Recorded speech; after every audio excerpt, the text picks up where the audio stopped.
Good afternoon, ladies and gentlemen. On behalf of Bangladesh Civil Society for Migrants and Refugee and Migratory Movements Research Unit, I invite you all today to this session, dissemination webinar of the e-book titled The Other Face of Globalization, COVID-19, International Labor Migrants and Left Behind Families in Bangladesh. As some of you are aware, or most of you are aware, BCSM is a coalition of 19 human rights, migrants' rights organizations in Bangladesh. In the wake of the Global Forum on Migration and Development that was held in Bangladesh a few years ago, we came together and have continued to champion the cause of rights and dignity of migrant workers. So when this COVID pandemic, with the outbreak of COVID pandemic, as people were coming from different Gulf states and other countries, the migrants were being involuntarily returned in most cases. We felt it was on us, it's our responsibility to look into the issue, the problems that they had encountered, and to take up their cause with concerned authorities. Based on which, initially RMMRU did, as RMMRU provides services at the airport to migrant workers. So, 50 interviews that we had conducted, and we immediately disseminated the findings of that interview. Subsequently, we felt there is an urgent need to have more information about these people. And by the time BCSM became very active in terms of promoting the cause of migrant workers, it wrote a letter to the Honorable Prime Minister demanding that some form of support should be given to the returning migrants and members of their families, that support should be extended to Bangladeshi migrants who are in various Gulf states in very dire sort of conditions. We also wrote to UN Secretary General, demanding his intervention, that the policies that were being pursued by some of the labor receiving countries were completely in breach of international norms and practices. And likewise, few other programs also we conducted together to bring attention to the plight and the cause of migrant workers and members of their families. We would actually claim that based on our sort of persistent demand, eventually the government came up with some funding, for reintegration of the migrant workers. So those have been some of the successes of BCSM as a collective body. And it is indeed our pleasure that we felt there was no funding for this research. This is not a funded research. We felt we need to work on this. Then we called upon our member organizations if they could work in their own respective areas, find more information. The questionnaire that was framed and detailed interviews that were taken. So 100 returning migrants and 100 migrants families who are in the countries of destination, but those who are in Bangladesh, the family members, they were also interviewed. And essentially, we also went into in-depth interview of 25, migrant returnees, as well as 30 female returning migrants and members of their households, and some of the migrants who are serving in those countries, they were also interviewed based on that, on the issue of gender-based violence. So based on that methodology, we collected information and we came up, and we felt it's about time that we go for further dissemination, go into the analysis of those, the data that we have gathered. So this book is an outcome of that work. It's a collaborative work, and I will again reiterate, this has not been a funded project. This was done absolutely by the migrant worker, the organizations involved with BCSM. And of course, we have RMMRU researchers who were also involved in this process. They all give their time pro bono and came up with this volume. And it is my delight to present to you today on behalf of BCSM and RMMRU this volume. I would like to now sort of request our honorable chief guest, Dr. Hussein Zinder Rahman, to formally perhaps announce the launching of the book. And normally, if we were in person meeting, then we would go through the ritual of unwrapping the cover of the book. So, sir, if you could, do that, then I'll ask my colleague, to at least show the cover of the book. So, over to you, sir.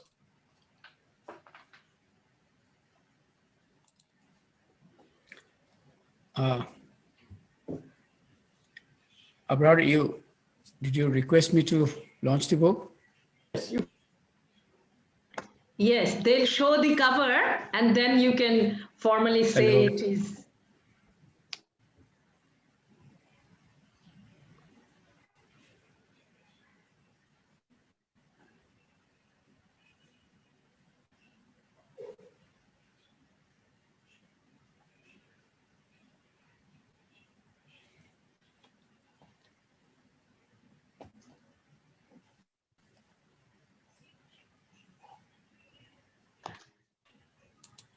Dr. Hussein Zinder Rahman can formally just say a few words and open the, Right.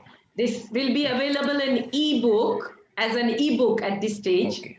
So people can look at this. All right. Well, I think it's a very, very useful moment that in this pandemic time, we are keeping our focus on groups who are usually not on the front pages. And I think RMMRU and BCSM have done a commendable job of keeping the focus on these migrants and their predicaments during the pandemic.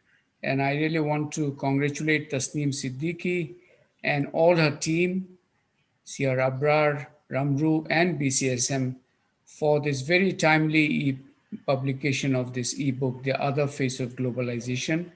As we know, globalization is a process of our times, but it is very important that it should work for everyone involved.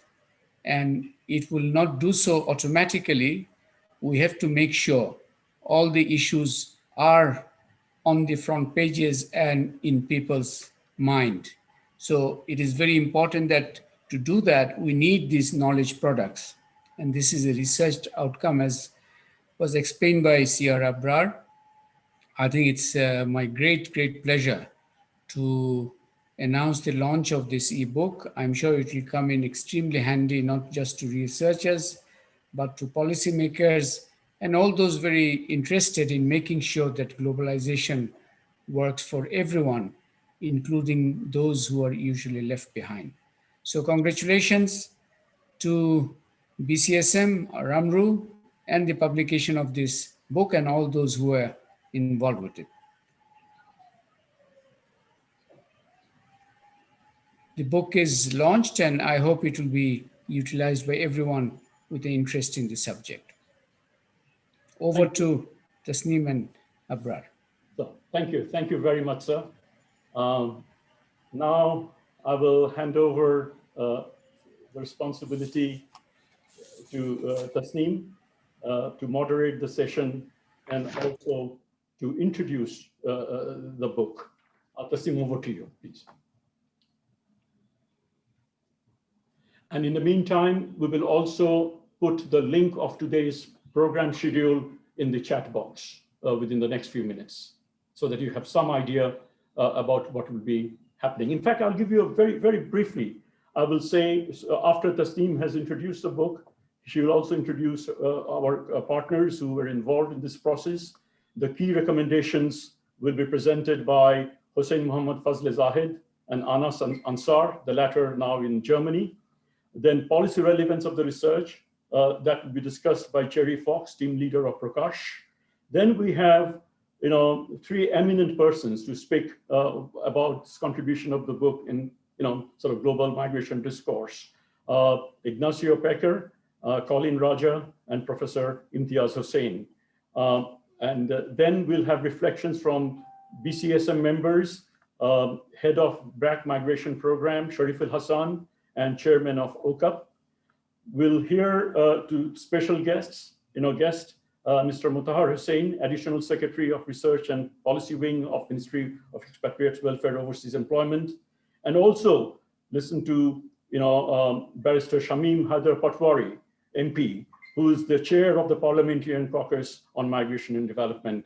And finally, we will certainly, sir, we'll look forward to your words of wisdom, and vote of thanks will be provided by Syed Saiful Haq, who is the co-chair of BCSM. That's the program like, and now I pass on to Tasneem.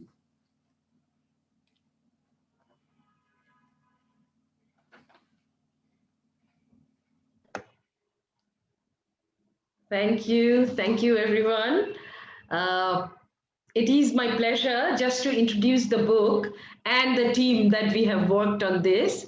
And it is, I must say, not a rigorous methodology followed research. It is just to give the idea that what migrants are facing, what they have faced, and in emergency situation, in future, what type of policy and support is required, we try to identify here in this book. So I'll just take you through the book. Next slide, please. So this is the team. You can see it's a big team. Warbi, Bomsa, Bastob, Ipsha, Basu, Boaf, Ask, Rights Joshua, all of them work. But then there are other NGOs who work on migration, but then member of BCSM, although did not participate in this research, but they have helped during the whole process of the research. So all 19 institutions have their contribution in this endeavor. So I'll just, say that there are 9 chapters in this book. The first chapter introduces the major research questions and conceptual framework he tried to develop to deal with, globalization. And globalization is good, that it has created employment for Bangladeshi migrants. Also, migrants from all over the world. But then again, at the same time, they are the one who bear the brunt of any crisis disproportionately more than any other workforce, national or otherwise. So that is why I think it is important to really come up with what are the things that needs to be done when next crisis occurs, and what type of policy sort of support guideline we need.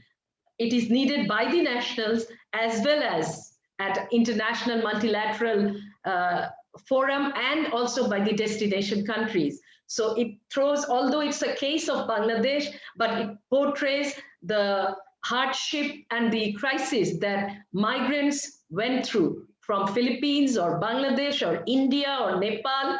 Similar stories are everywhere, we have seen.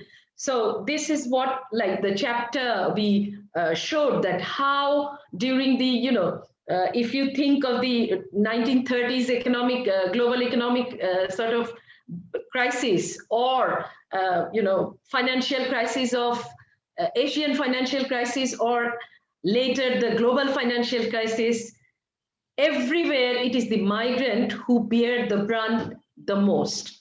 So that's what we introduce here, and then try to see how to look at the type of issues that the migrants face in destination, in countries of origin when they return, or their families in the countries of origin, they go through. So this is the framework that we have developed here. And then in the second chapter, we highlighted the overall migration scenario of Bangladesh during COVID-19. Sorry, there should be one. COVID-19 and measures undertaken by government. We must say from the very beginning, even from February, government has undertaken various steps, like in providing food and other logistics. Those were there.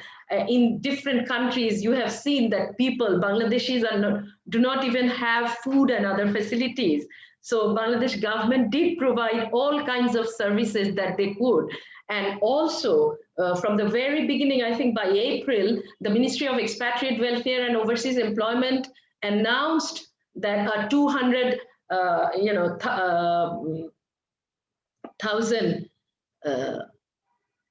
200 কোটি কত হয়, I'm not good, 200 crore a package for helping the migrants. And later, as Professor Abrar said, we started demanding that various programs have been undertaken for garments and others, and practically, nothing at that point of time, except from expatriate ministry, from government budget allocations were not there. And within 20 days of our sort of open letter to the Prime Minister, which covered by more than 30 newspapers and more than, all the TV channels covered this thing. And we have seen that Prime Minister announced another 500 crore package for the migrants. And so these steps, all we tried to capture here, and the hardships also we tried to capture here. And then from chapter 3 onwards, we started dealing with particular cases, 200 cases, and then in-depth interview of 25 involuntarily returned migrants and 30 female migrants, both left behind female members of migrant household and as well involuntarily returned female migrants, to understand gender violence aspect during the period of crisis. So here we start giving their socioeconomic sort of characteristics. And then in chapter 4, we introduce the situation of migrant during COVID, in the destination. So in destination, what are the issues we looked into? We looked into health shocks, income shocks, detention, deportation, and wage theft. These are the issues that they experience, because this fieldwork, this research took place from April till July. So data of that period, we tried to see, these are the aspects we highlighted. Reintegration is one aspect which started later, but we didn't cover this here. Maybe next one will be on reintegration that's taking place in Bangladesh and other countries. So next slide, please.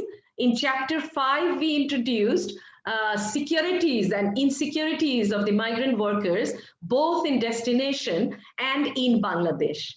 We have seen that it is not out of, in case of Bangladesh, not out of, what should I say, that deliberately demonizing migrants, but the way the media and announcement, everything came that if any, one coming from abroad, any migrant, please inform. So that created a psyche within Bangladesh that the migrants are source of spreading COVID. So that's, we have dealt here, and how migrants were securitized in the countries of destination.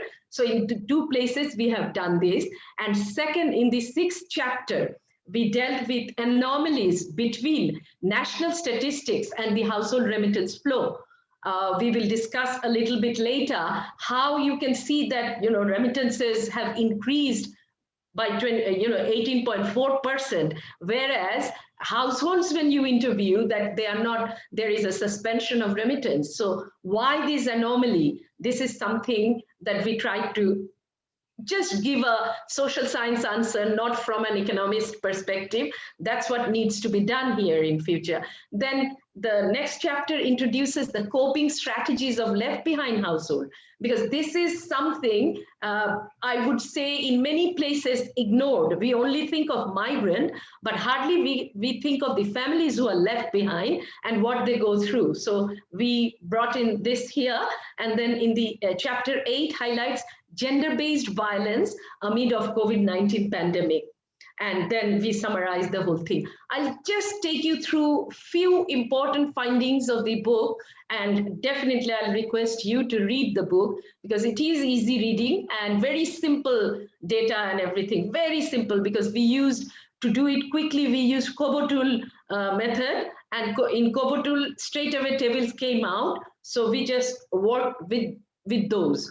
So first, if you say that in chapter 4, when we discussed what was happening in the countries of destination, first thing is we have data like, you know, how many Bangladeshis have been infected by COVID, and then again, how many gave their life to COVID, this type of information. So health shock and access to health service we discussed first, and second we discussed like employment. Well, in the, you know, in respect to employment, what has happened? You could see, go to the earlier one. You can see that you know, after the COVID breakdown, employed 47% were either employed, and then another you know 26% partially employed, and 27% unemployed. Those who were employed, not necessarily they were employed for full time. Their, you know, even their salaries and payments were like delayed payment and other arrangements. So next one, please. This one talks about, you know, these migrants. If you look the securitization that took place, and in any case, whenever countries face crisis situation, they always target the migrants first. And in the 1930s or in the 1987, 89 or 73 oil crisis, migrants are the one who sent back to their countries of destination. So if you go through the data, you will see the 100 involuntarily returned we interviewed. Then if you look at Malaysia, 33% of them actually were detained before they got deported.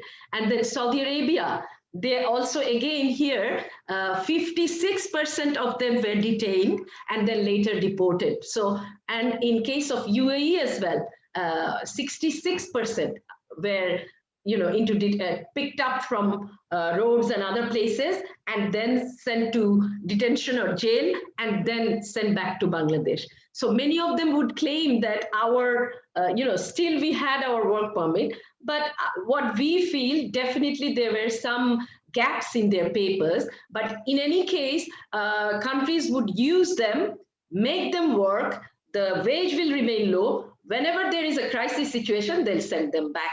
So that's what has happened. Next table, please. Next slide. এটাকে একটু ছোট করে নিলে ভালো হয়, দেখা যাচ্ছে না। একটু আমার মনে হয় আলম আপনি একটু ছোট করে নেন। Yes, this is better. So if you look that, you know, 2 women who involuntarily returned we interviewed, they came just, you know, just before the lockdown. So we didn't bring them here.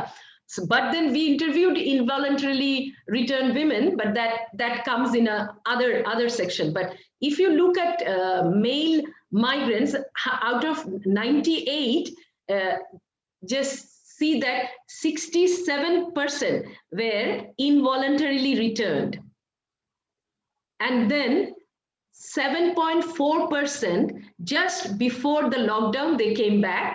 And it's not, I wouldn't say that why we counted them, because it was after COVID, but just before the lockdown was imposed. And then opted to return is like 26.51%. They, you know, themselves were very tensed and they wanted to come back. Whenever situation arise, they came back. Next slide, please. Next one. This says, this is very important, like the unpaid wage and whatever they have left, because those who have been arrested and then in the detention camp, they were sent back straight away. Some of them couldn't even go to their places of where they were residing. All their staff remained there.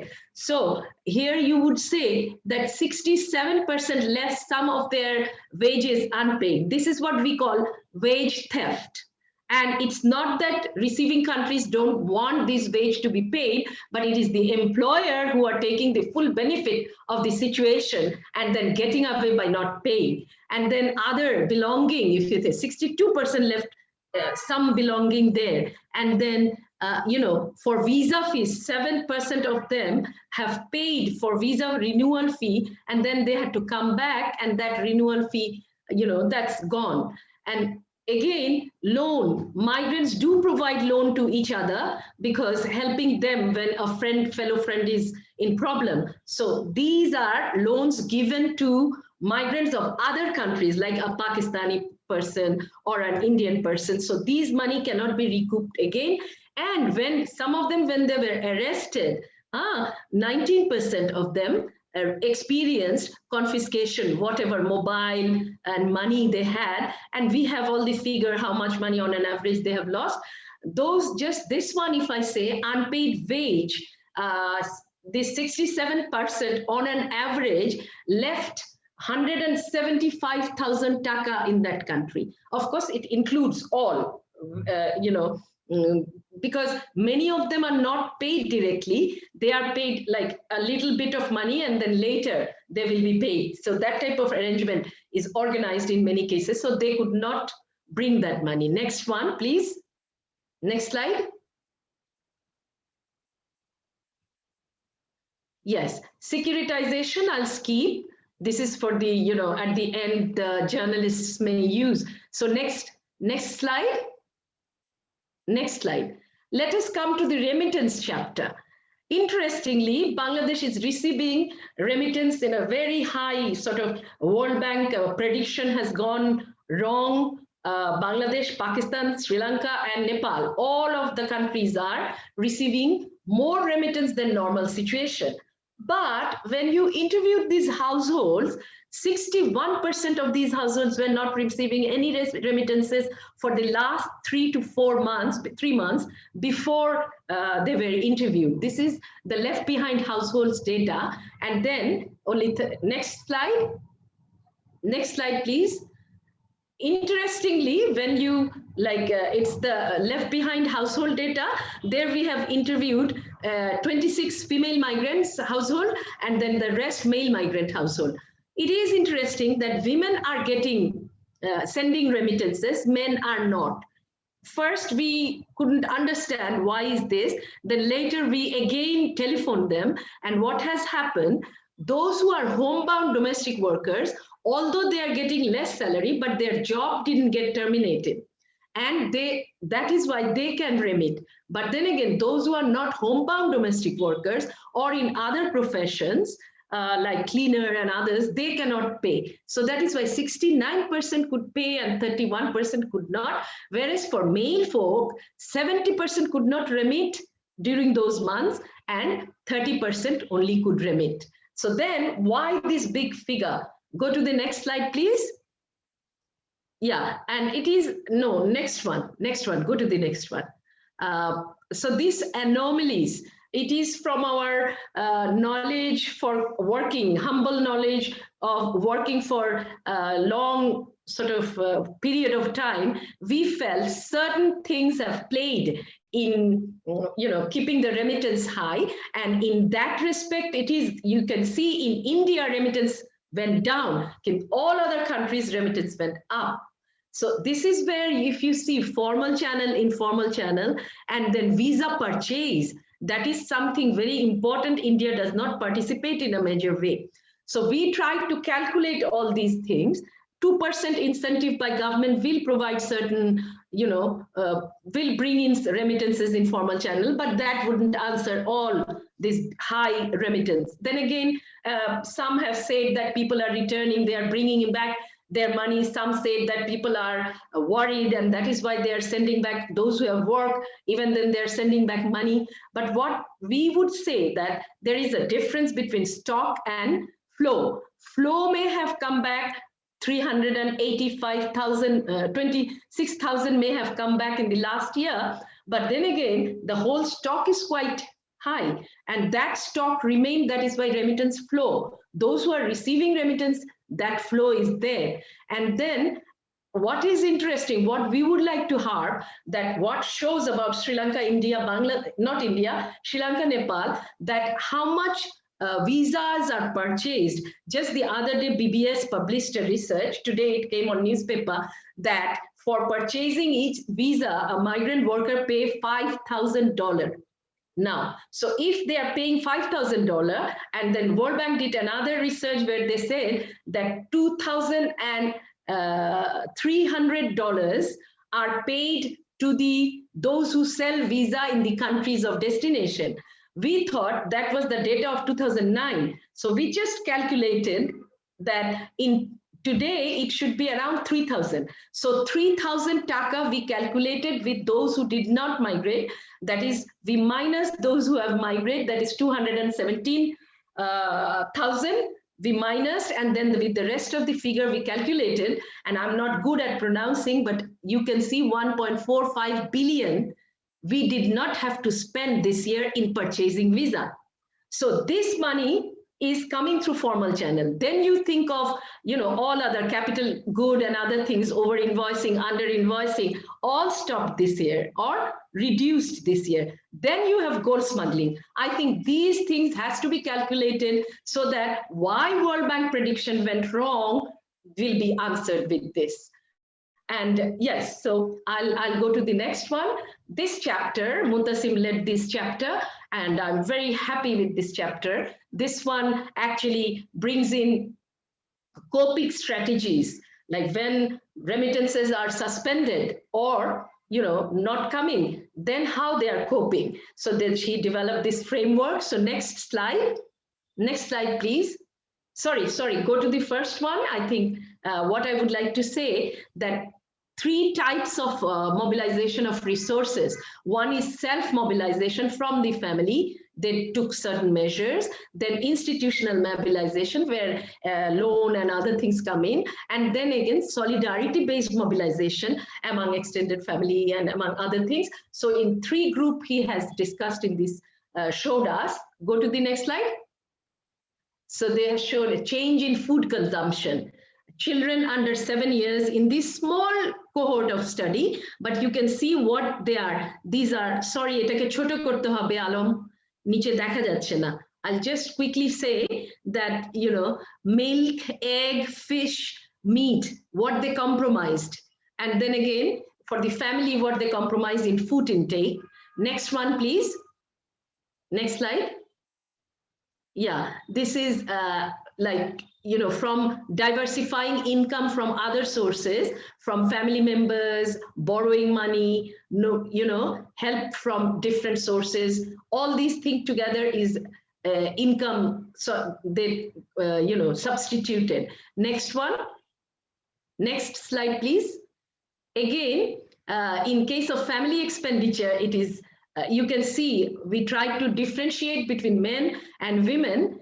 Here as well, you will see that loan and other things are more in case of men, male migrant household. Female migrant household, they have maybe in some cases other members more, and they have reduced their family sort of expenditure in a major way. So next one. So there is a difference between, in respect to gender.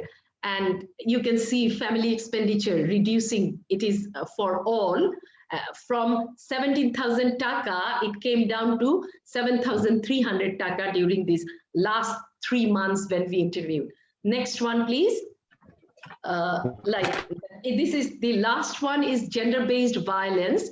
And this is where I think Anas led this, where you can see, those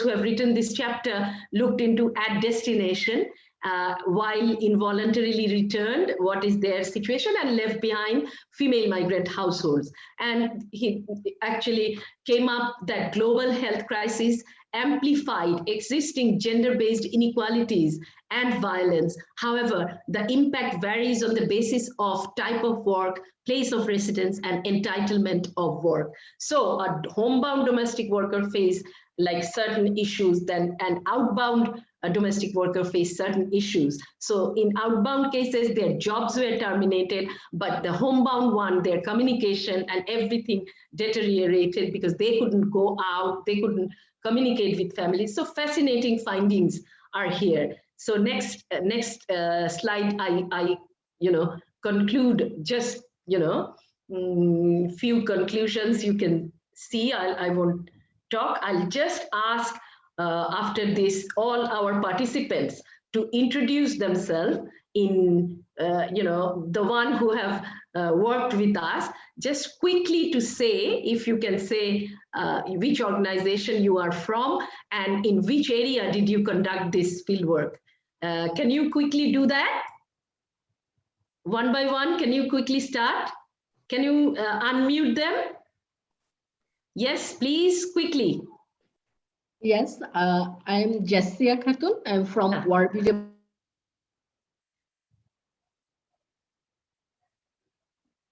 Jessia, একটু unmute করেন. Unmute করেন. Thanks and greetings, everyone.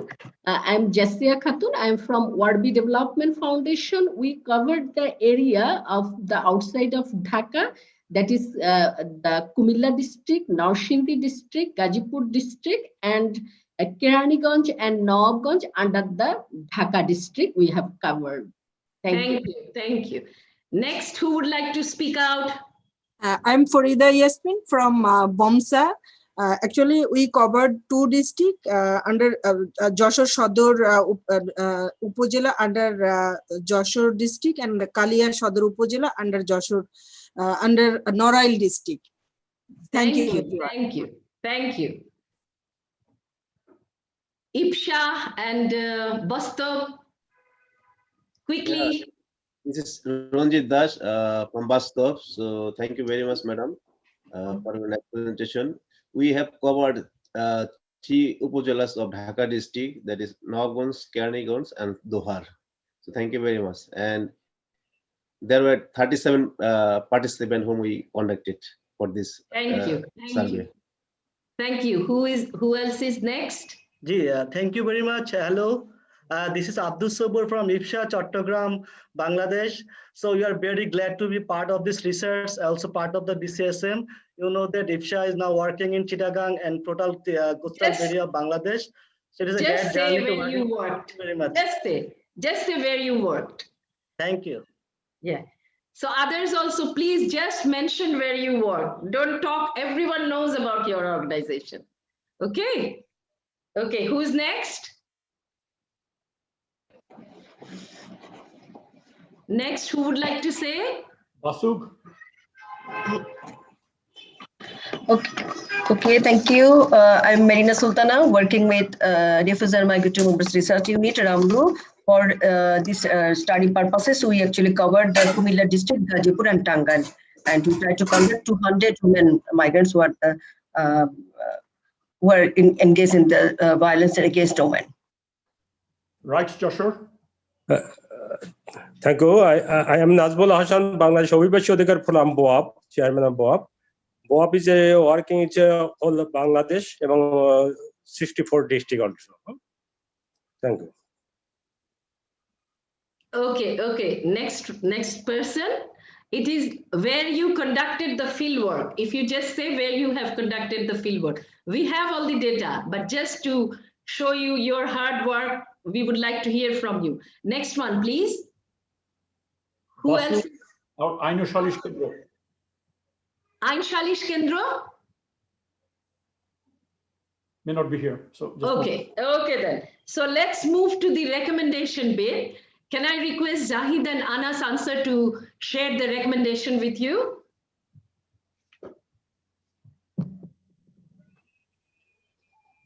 Thank you, madam. I'm just sharing the presentation here.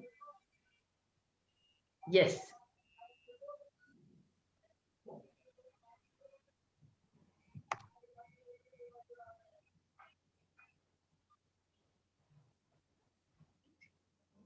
Yes.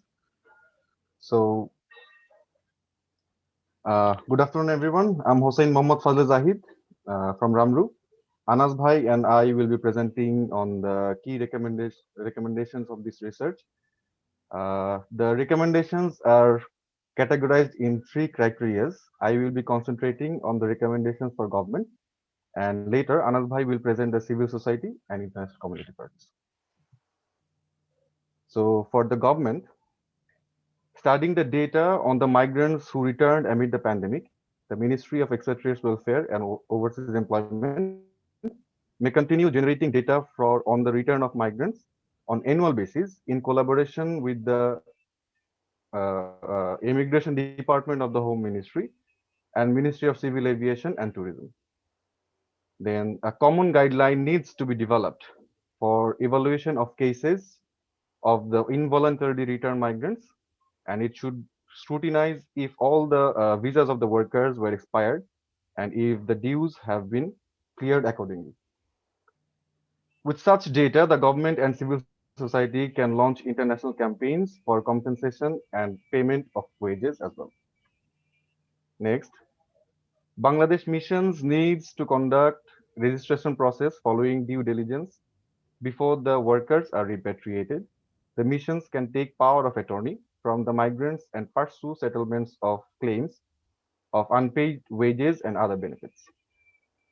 To address the vulnerability of the absence of the remittance, one-time cash grant can be given to the left-behind migrant households, and it should be made part of government's future guideline to provide assistance during the emergency period. Institutionalization support mechanism has to be developed along with the current practice of migrants self-mobilization of resources for any crisis situation. To mitigate the risks, distressed migrant families should be included in public assistance schemes. Innovative partnership with credit and training NGOs, business advisory service providing private institutions need to be developed in order to make government's reintegration program a success. The government should also advocate at the global forums for desecuritization of migrants and to integrate the physically, mentally, and sexually abused returned female migrants. A clear, coherent, and inclusive policy planning is required. Effective programs must be included by the policymakers to address violence against women. And finally, all the sections of the 8th five-year plan should be inclusive to the migrant workers and their left-behind family members. That's it from my side. I will pass on the floor to Anas Bhai. Thank you. Good morning, everyone, or good afternoon. I will just quickly read through the two other parts of recommendations that we are going to highlight here in this study. But before I start, I think we should bear in mind that while this is an unprecedented situation, yet from crisis comes opportunity. And it is not only about the government, but also the civil society and international organizations needs to rethink many of their current strategies in order to better prepare for any future emergency situation that may arise, like this one that we all are experiencing currently. So on that note, as you can see the recommendations here for the civil society, I will just read it loud. So we have to, we recommend the civil society and research organizations to maintain the pressure on multilateral bodies to pursue advocacy with the destination countries, to suspend the ongoing involuntary repatriation of migrant workers, not only in this current period, but also in future global or regional crises. And then in collaboration with the regional and global networks, civil society organizations should continue to uphold the demand for settlement of due wages and other entitlements of involuntary returned migrants.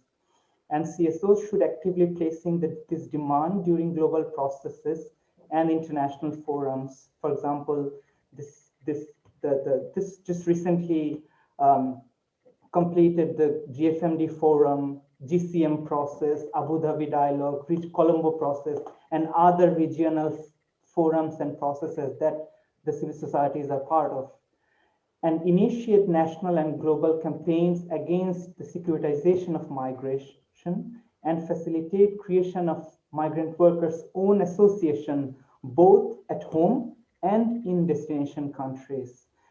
And thorough research is required to understand the dichotomy between increased remittance flow and the experiences of suspension of remittance flow among a large number of households. As you can see in that findings, Professor Tasneem already mentioned that like this dichotomy between the increasing remittance flow and the suspension of remittance flow from a large number of households. And for the international community, they should continue pursue a global advocacy for a new social contract for migrant workers with no exclusions, and push for enactment of emergency protection guidelines, mandatory for all labor receiving and sending countries. And this guideline should cover all types of crises, including natural disasters, economic depressions, financial crises, health disasters, and many others.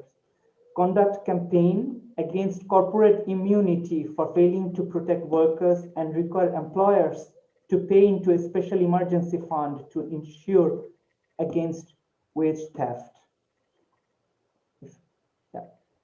So ensure comprehensive social protections and withdraw restrictions for migrants to access health services, social security, workers' compensation, or other life supporting benefits, and advise on states to include all types of work and workers under the full protection of labor and employment laws. This is highly important, particularly in the context of the Gulf states, where within the kafala system and other arrangement, we often see the exclusion of domestic workers and many other types of vulnerable workers who are not protected by the labor and employment laws.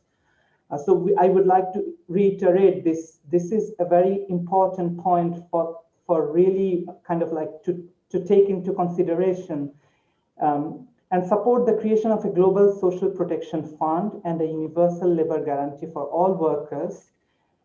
A thorough review of international labor standards, normative guidelines that are already in place needs to be conducted in order to understand why these documents may not provide adequate protection to the vulnerable migrants during crisis situations like the one that we are currently going through. I think that's all. Right. Yeah. Thank you.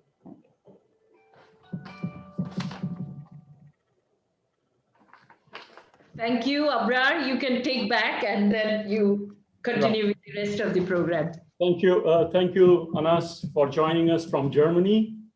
And of course, also thanks to Hussein Muhammad Fazli Zahid, who has put in innumerable number of hours. And when I say hours, it's to start from 7 o'clock in the morning till 10:30, 11 in the evening, for the last few months with Tasneem. Thank you very much, Zahid.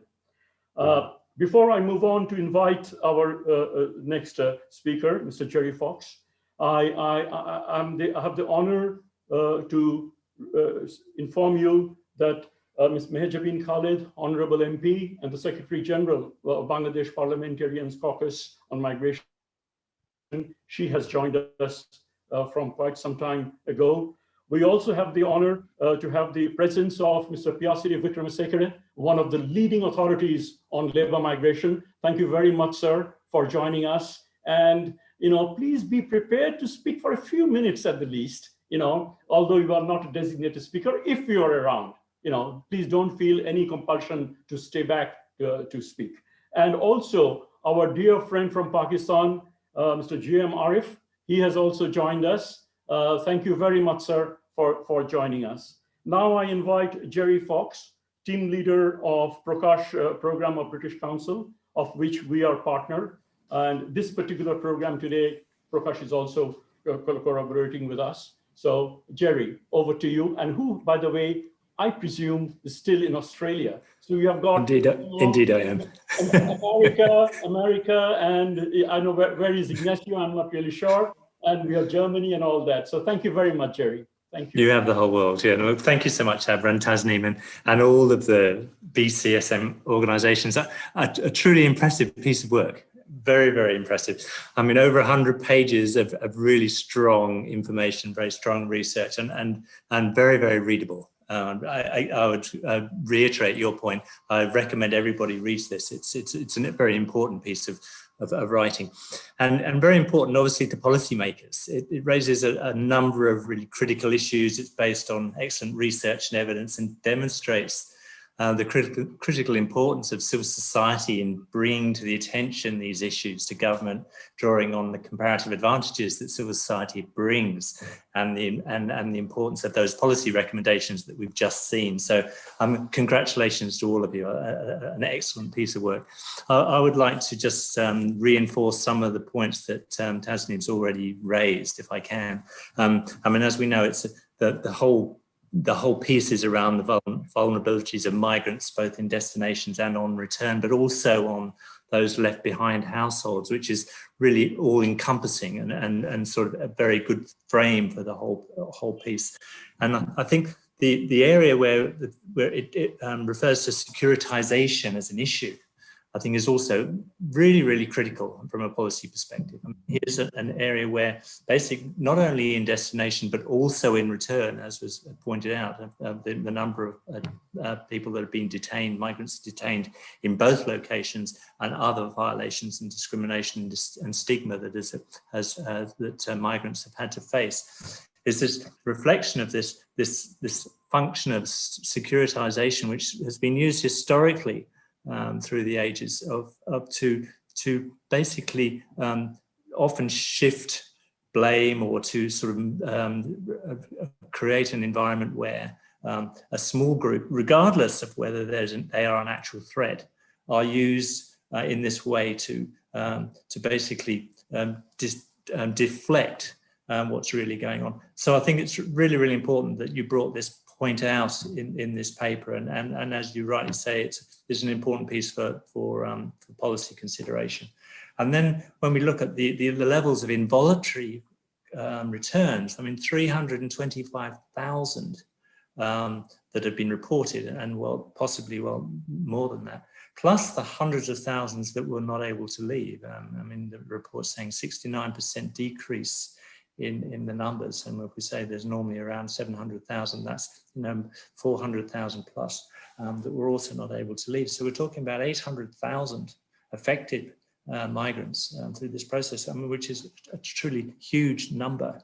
And then we're looking at the challenges of the living arrangements sort of created both by the securitisation and also this stigma and discrimination, the segregation, the confinement, the lack of access to food and medical supplies, the overcrowded environments, the inability to have social distancing, which leads to these, also is one of the factors in terms of the deaths that occurred. I mean, 2,330 and quite possibly more deaths that occurred through this COVID pandemic.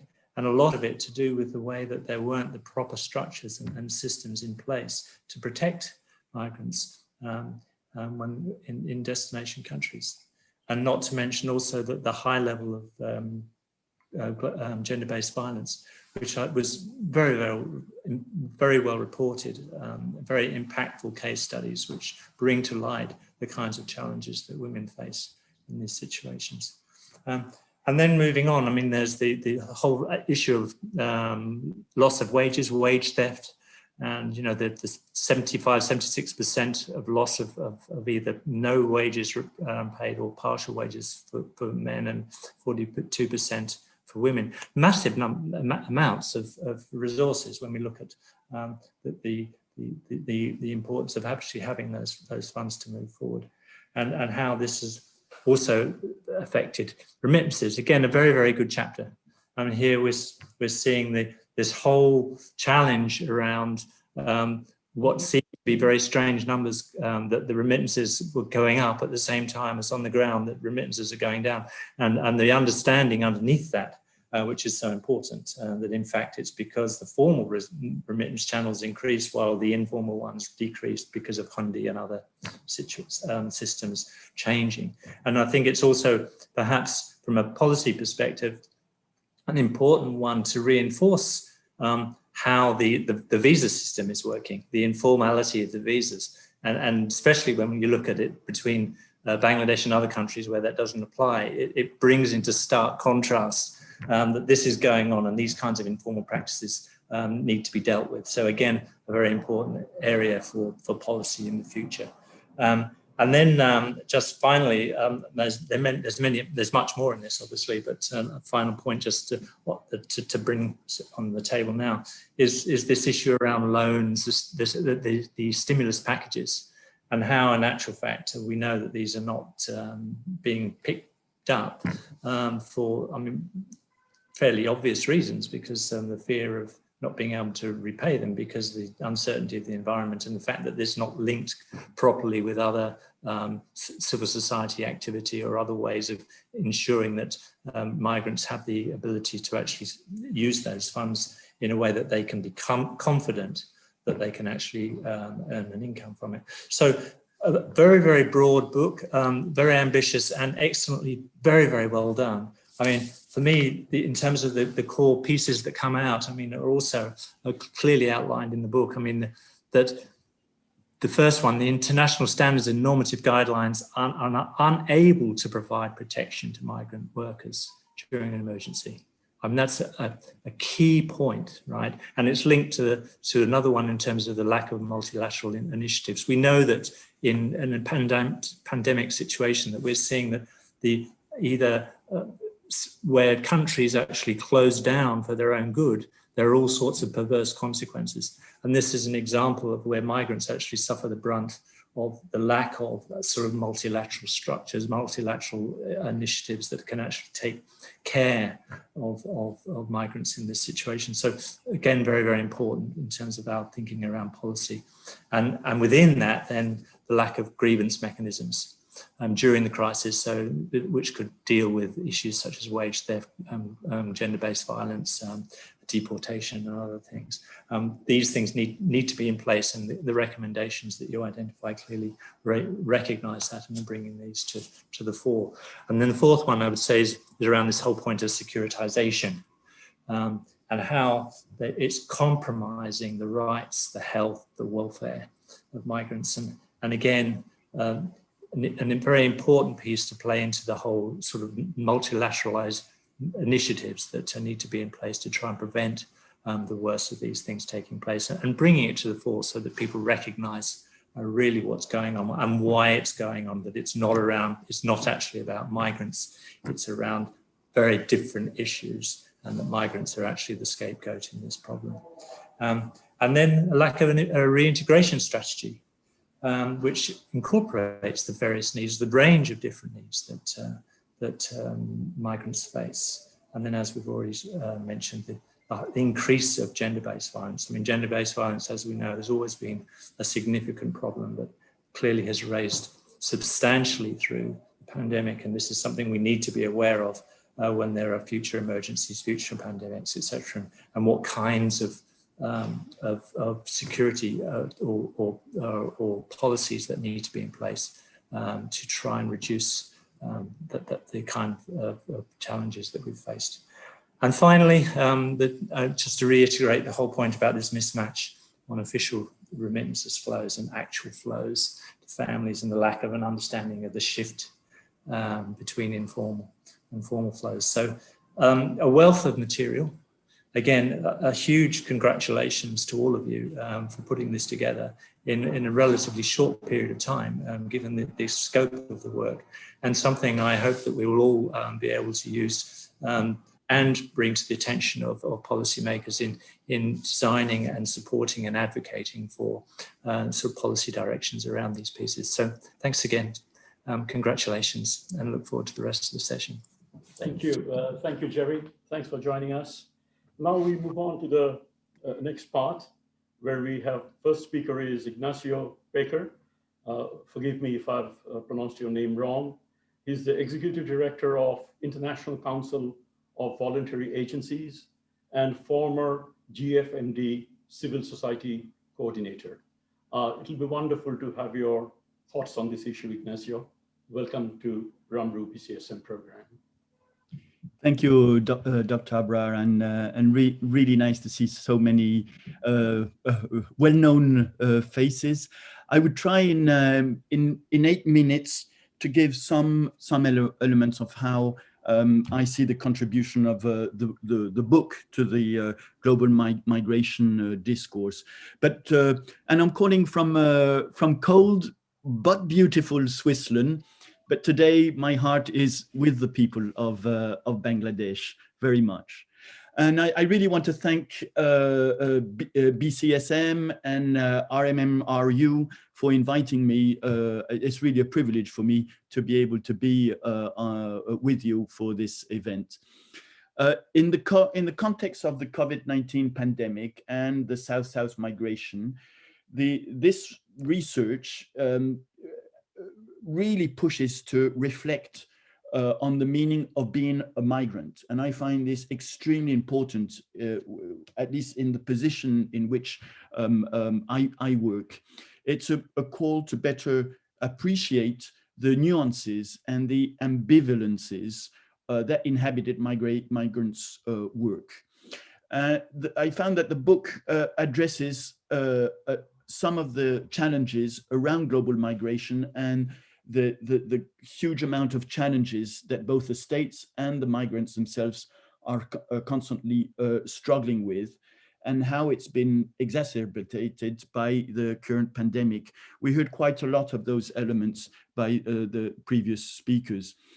These are the very same challenges which that were discussed at the Global Forum on Migration, chaired by UAE, which closed just the day before yesterday. And civil society organizations played there a key role. And I'm really proud on being with Colin Raja, the next speaker, head of the Civil Society Action Committee, on this segment of the event. Saiful, amongst others, is also an active member of the Civil Society Action Committee, which plays a fundamental role for the self-organization of civil society and to bring collective action. I was touched in reading in the book the compelling accounts of what it means to be a migrant during the COVID-19 pandemic, and particularly migrants working in the Gulf countries. I really found a critical approach to connect the globalization dimension in addressing the plights of the migrant workers. The findings look at the nature of the current form of globalization that exposes international labor migrants to all types of decent work deficits. And Jerry, I thought, covered a number of them, but also saying, and there is much more, because there is a lot in the research that you're providing.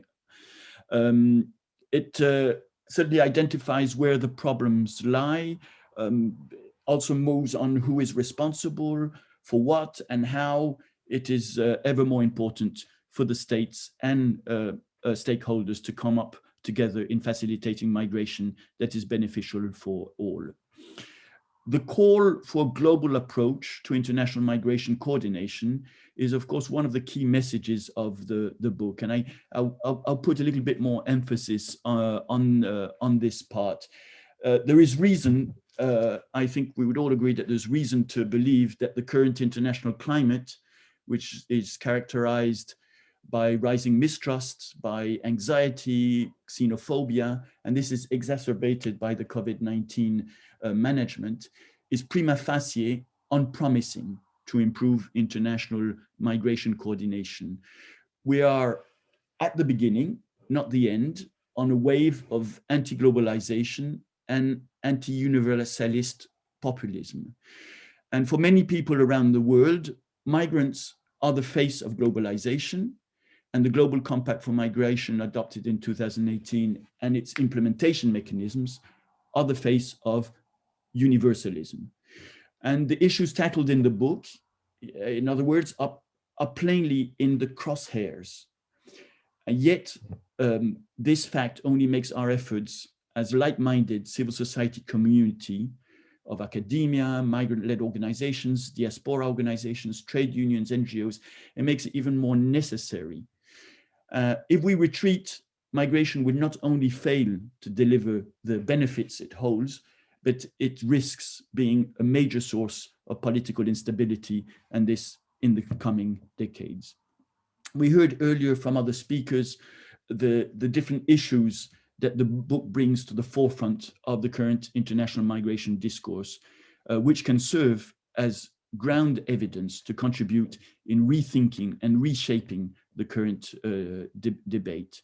There's so much which is very valuable in that research.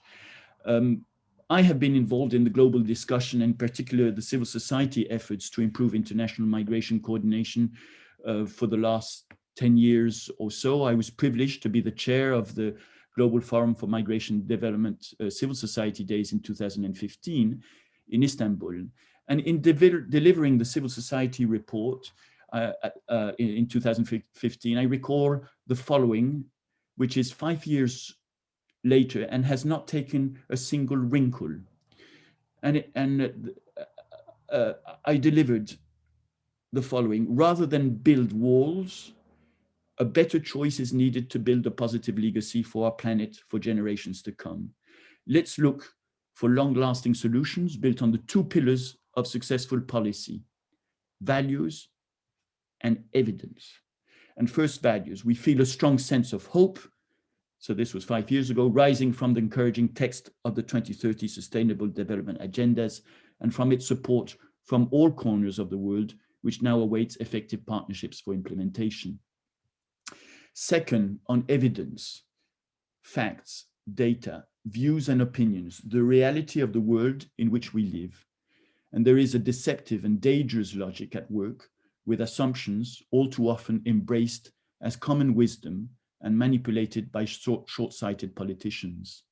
Solutions cannot be constructed on assumptions that are not founded.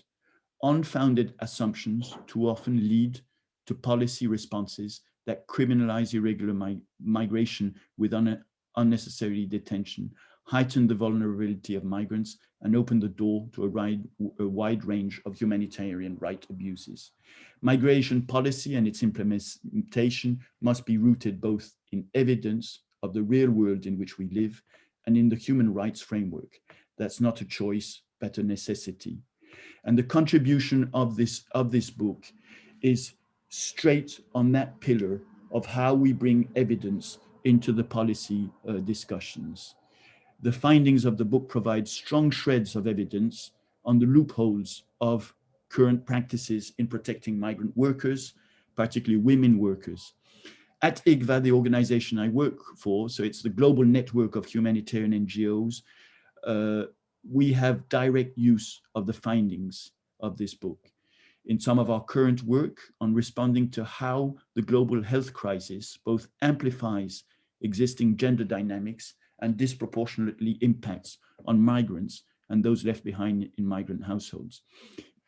In my current position as executive director of IGVA and sitting at the ISC principals meetings, and that's with the heads of the UN agencies, we're currently focusing on issues related to the advocacy efforts and other initiatives aiming at ensuring rollout of vaccination programs for the COVID-19 in all states and supporting national authorities in these programs and making sure that they reach the most vulnerable as quickly as possible and none is left behind. And of course, migrants' rights are human rights and a focus on migrants. So very much myself, but my organization, we welcome your work and we will be promoting, disseminating it using different sections that I've already identified that enter directly into the work that we are doing. And of course, we will be, I guess with your permission, I guess I get your permission to disseminate it, including in the next issue of our IGVA bulletin, but also on some tweets on social media. Really, congratulations to all the team in the different findings that you're bringing, and certainly, as you've heard, they are of use directly for the work that we are doing. So thank you very much. Thank you very much, Ignacio. It is now my pleasure to invite my dear friend, who's a professor, Dr. Imtiaz Hussein, who himself was a knowledge migrant worker, spent decades in Mexico, and the prodigal son returned about 4 or 5 years back to Bangladesh to set up this prestigious school, Global Studies and Governance Program. And he's the head of that, an acting head of School of Liberal Arts and Social Sciences, Independent University, Bangladesh. Imtiaz, over to you, please.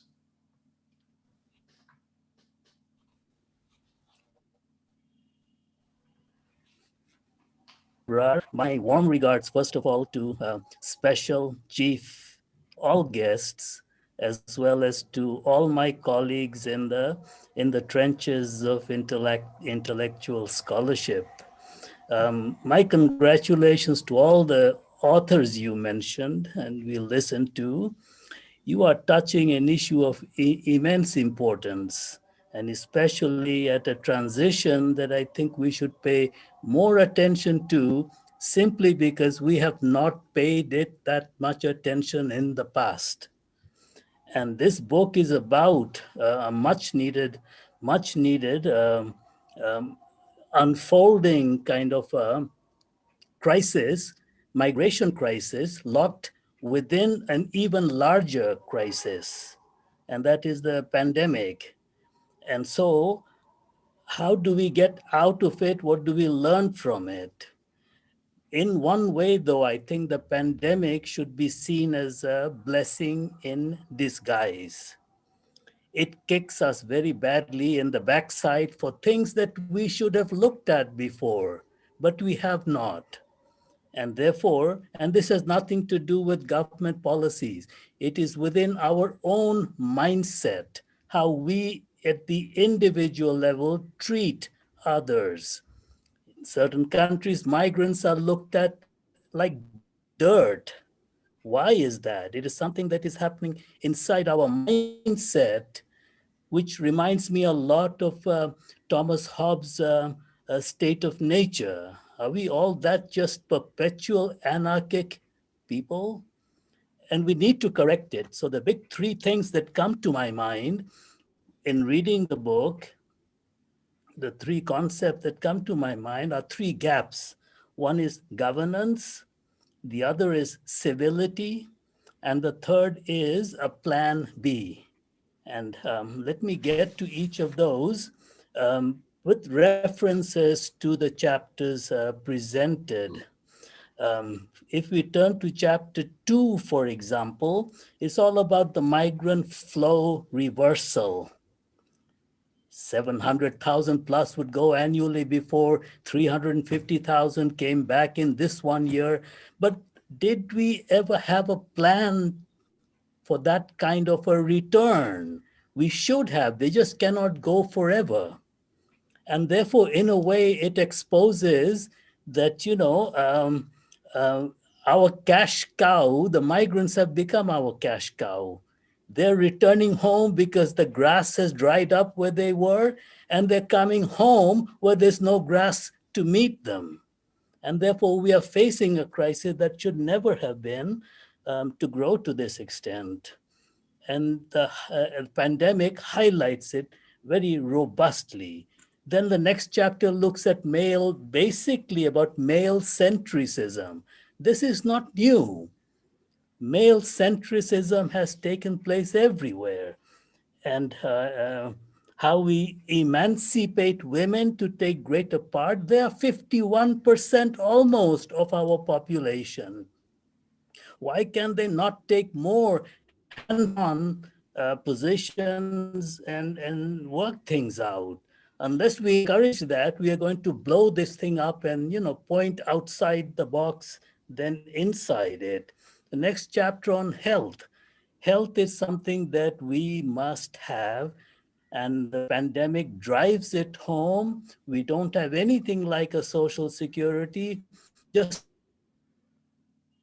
imagine what would happen when they're coming back from these kind of treatment facilities. All of these would really help us. And it takes us back 100 years when the Spanish flu took place. At that time, they faced the same problem, but they learned from it. And within the 1930s, they had social security everywhere. Bismarck might have invented it 1880s, but by the 1930s, partly triggered by the Spanish flu, that Social Security, Medicare, everywhere. It is something we need to pay a lot more attention to. Remittance, this confusion in one of the chapters on remittances, and that's because there are so many middlemen.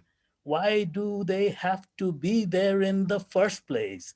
The Hundi transaction, all of that, cannot these be transparent, legitimate? And if they go from one source to another officially, what is the problem? And if we continue with that, the chapter that is on the palliatives, you mentioned 3 level, individual level, societal level, and the state level, 3 levels.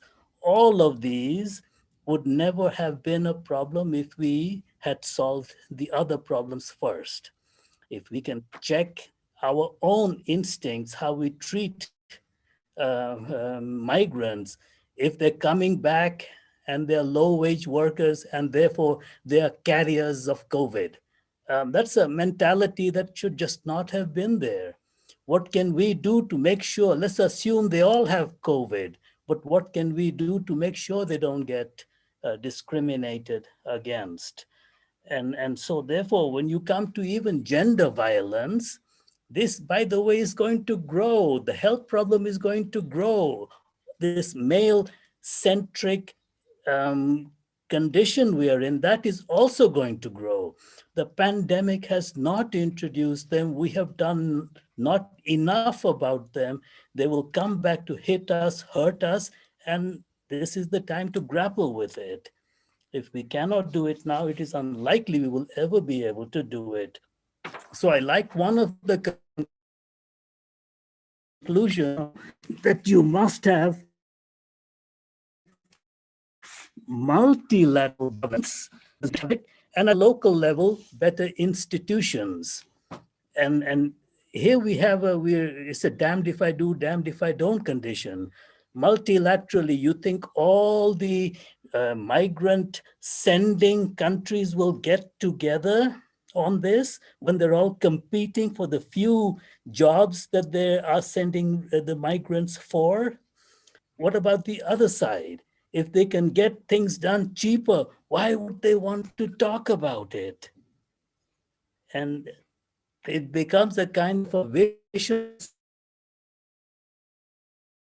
cycle that social groups, non-government organizations, and think in any country, will you find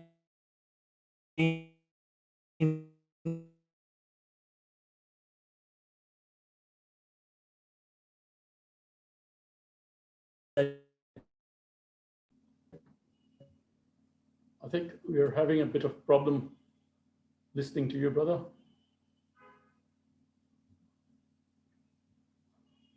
Imtiaz, can you hear me?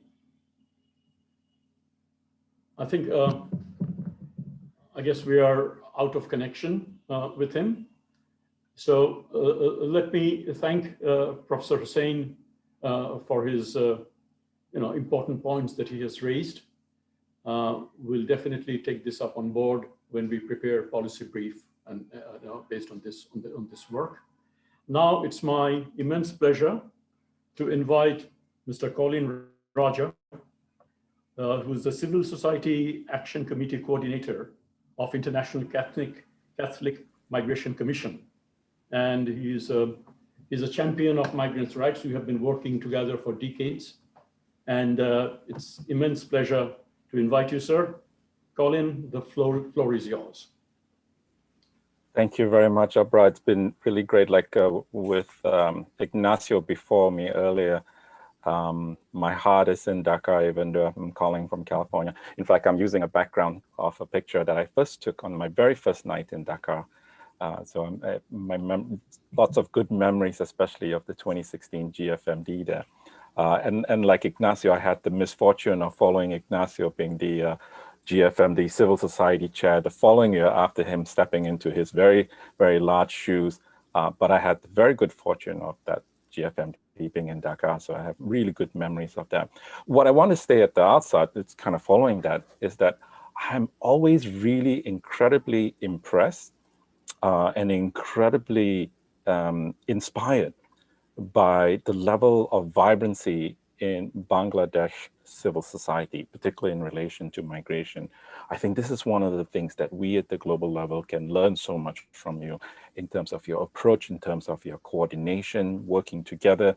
The very fact that you've put this book together with research done from a variety of organizations, as Tasneem was kind of describing it, with the different organizations who've contributed towards it, with your members, with your communities in different locations, that itself is a strong testament of civil society coming together to produce something of such great value. So really congratulations on that.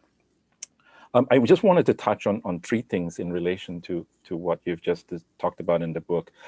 One is something that we've heard a lot about, and you've given some really concrete numbers for Bangladeshi migrant workers. That is in terms of the millions who have been repatriated, involuntary return because of the pandemic, the discrimination that they face, the loss of remittances. You gave some astounding numbers. The numbers itself speak volumes. We don't have to give any commentary if we just show the numbers. And that is a powerful statement in and of itself. But the other thing in relation to just what you uncovered is not just looking on the countries of destination side in terms of the migrant workers, those who have returned, but you've looked at the left behind families, the left behind households. I have to say that's really something that we don't, at the global level, we don't pay anywhere near enough attention to. And what you've uncovered in terms of the loss of remittances, if 80% of a household's income on average depends on remittances, and so much of that has been cut because of the loss of jobs, because of unpaid wages, because of the withholdings by countries of destinations, police, and other forces. Those are astounding numbers that we need to pay more attention to, and we need to be able to advocate around. So I think these are something that really stood out for me. We have to really take this pandemic as a lesson to us when we look at not just the numbers of people that have been displaced and have lost their jobs, but if we look specifically at how vulnerable their situation was, the precariousness of their contracts, that they could lose their jobs under a crisis situations, not be paid wages, and then be involuntarily returned. This shows that whatever contracts that they had weren't worth much to begin with, and it just shows the vulnerable nature that has gone into temporary migrant work around the world, and these kinds of models is something that we want to challenge. And that kind of brings me to the second point. As Ignacio mentioned earlier, we've just concluded the 13th Global Forum on Migration and Development, which was supposed to take place in the United Arab Emirates, but happened online. But one of the things that we really focus on a lot, first in our civil society preparation for the forum, but throughout the forum as well, was the issue about social protection, that the pandemic uncovered the vulnerability of migrant situations, migrant workers especially, without the adequate social protections. And I think when we talk about the social protections for migrant workers, especially in terms of decent work and everything that goes along with that, it very much coincides and relates to what Anas was describing to as the social contract, the recommendations you were referring to. So I think we're very much in sync there, and I think this is some of the things that we can really continue to elaborate and work on in terms of how we advocate for this, even at the global level. The other thing to also touch on, I wanted to touch on in terms of the advocacy side of things, is that when you talk about the securitization and the impact that has had in terms of involuntary returns and repatriations, one of the things that we've also found that so much of that securitization, as you describe in the book, is based on sort of these xenophobic negative views about migrants that has kind of been, it has been growing even before the pandemic has been, we've seen this rise of anti-migrant xenophobic attitudes, pro-nationalist attitudes. But so much of that we also found is rooted in sort of racial discrimination. To give an example, here in the US where I am, we were discussing this in our civil society preparatory meeting of the GFMD a couple of weeks ago. A lot of our US-based organizers and activists were saying, we have, and I didn't know this, we have over 100,000 Irish migrants in the US who are undocumented, but nobody is chasing after them. Nobody is repatriating them. The Border Patrol is not hunting them down. There wasn't a huge cry out for needing to shut the borders against Irish migrants. And yet we saw this incredible backlash against migrants from Latin American countries, from Africa, and from other regions. And so why is that? Then as we start to uncover that, and we were inspired in the Civil Society Action Committee by the Black Lives Matter movement in the US and other places that happened last year. And we started to look at the connection between race and migration. And we found that so much of that is based, so much of the negative narratives about migrants, the xenophobic attitudes that translates into policies that repatriate, that detain people. These are based on racial discrimination, this kind of racist frameworks and mentalities, and it's institutionalized, it's systemic. And this is something that it's not going to be overnight. This is going to take a lot of work, and we need to unpack that. We need to address that, and we need to take this up, not just at the national level, which is beginning to happen, but we need to take this up at the global level. And this is where I think so much we can benefit so much in terms of the data you have in your book. And we can relate that back into the recommendations you have at the end of the book in the last chapter, and how we can relate it to in terms of countering narratives and addressing xenophobia. So this is something that I think we can also do quite well. Finally, to say that I think, as I said in the beginning, I'm always really impressed with civil society in Bangladesh. I noticed that a lot of the recommendations you had will focus on the government of Bangladesh. But I want to also encourage that in how you relate the recommendations to its governments, the government portion of it, you can also relate it towards global governments. And you mentioned a number of forums, but I think there's so much we can go deeper into, not just forums and those platforms, but how we can take this on a multilateral level. And I really believe we can find governments who will be sympathetic to the cause, who can understand, especially when they're exposed to the numbers and the data that you've unpacked in your book. I think this is really important for us. And kind of going back to even civil society, as I'm impressed and inspired by Bangladesh civil society, I think there can be more connection with the work done at the national Bangladesh level with global civil society, because I think there's so much we can learn from you, but also give you a much bigger platform to undertake the advocacy work.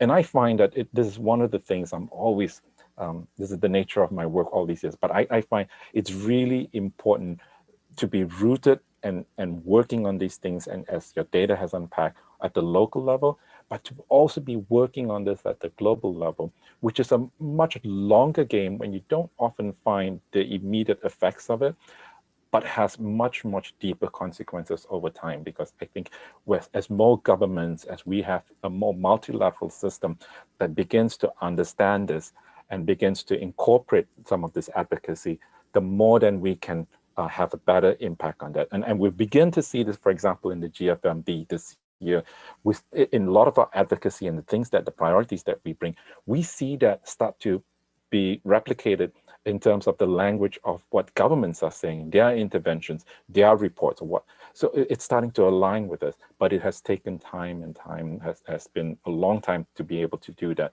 So I encourage, the authors of the book and BCSM and RMMRU, congratulations again on the book, really magnificent piece of work.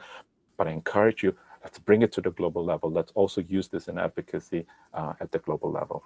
And we offer our full support with you as ICFA does. We'd love to share this with our members at the global level too. Thank you and congratulations. Thank you very, very much, Colin. I mean, we are delighted to what you have said, and we take on board the recommendations that you have made about linking it with multilateral processes. Before we have heard our partners from the global civil society speaking. Now we move on to our local, civil society partners. And before I do that, it's my pleasure to welcome Ms. Catherine Rosenberg. She is a partner, and we hope that she'll stay till the end of this program. She is of Helvetus, Bangladesh, and we have just started a project on access to justice and access to information. Now I thought I acknowledge your presence, Catherine. Thank you.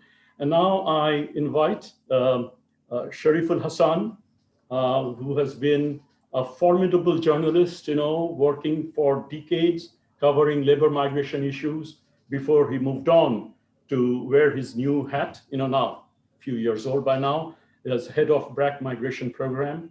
And they have got a very, very important program in terms of reintegration.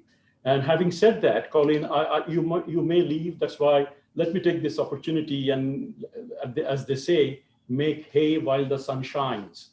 You are here, and on 25th and 26th of February, Ramru, MFA, and Prakash will be focusing on return migration, on reintegration. We would like to have an international conference on that. And we certainly hope some of you who have participated from abroad and also from home will join us. And in planning to host that, in hosting the conference, in the planning process, we really would like to secure your input. So I'm just flagging it in, if you could jot down in your agenda, and if you can spare the time, it would be wonderful to have you on board in those events as well. Thank you, Colin. And Sharif, now it's your turn, and who's also a very important member. BRAC is an important member of BCSM. Sharif Hassan. Thank you, Abdul sir, and thank you especially Tasneem madam. When sir was calling me Tasneem madam 2 days ago, I was telling that, sir, many of our organization is doing many things on service delivery, but still we always have to look on you, especially for research or creating evidence. So I think, sir, we have all thanks to Ramru for doing this for last at least 3 decades. So thanks a lot for arranging this session, especially for this book, because we are discussing in a situation where 10 million migrants, Bangladeshi migrants, are thinking that how they can cope in abroad. 500,000 migrants who are already in Bangladesh, they are thinking how their reintegration can be done. And government is thinking how the overseas employment can be done again. So I think in this critical situation, this book especially really can help us, because it has a lot of evidence and policies and reintegrations and how to deal with COVID. And I think mostly in our country, many things we do, but really we can create evidence or proven or policy. So I think this research will really help us how we can tackle. And on globalization, before that, when we start to study globalization in our school days, we thought that globalization means that all the globe will be in same village and everything will be connected. But now we see the different situation in COVID, that it has restricted everyone. We cannot move from one country to another country, even sometimes lockdown in all states. So I think it's a new situation for all of us.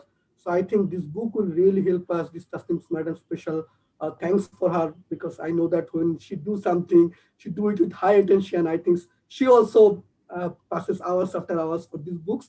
And I think this book will really help us.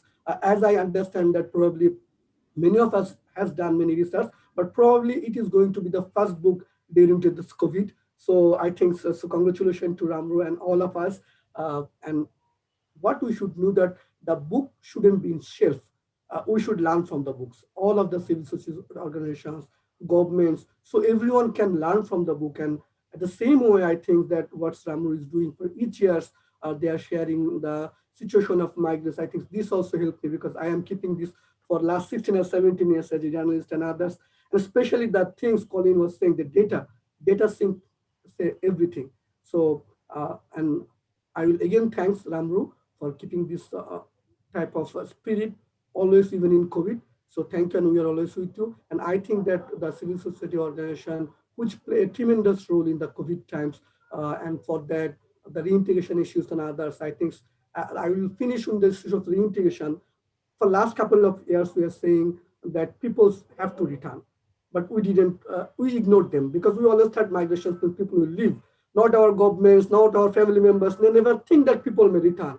I think COVID has shown us that 500,000 people has returned. So suppose if tomorrow 10 million Bangladeshi return, what will happen? I think we should take this type of preparation. Any days, anything can be happen. So suppose if a world war start tomorrow and say that 10 million Bangladeshi have to return, and especially from 6 countries, 7.5 million migrants are in 6 countries. So if tomorrow Middle East say that there will be no migrants from Bangladesh, what will I do? I think we should learn from all of this experience so that we can tackle it in the coming days. Thank you again, Tasneem madam, and thank you all. Thank you very much, Shariful.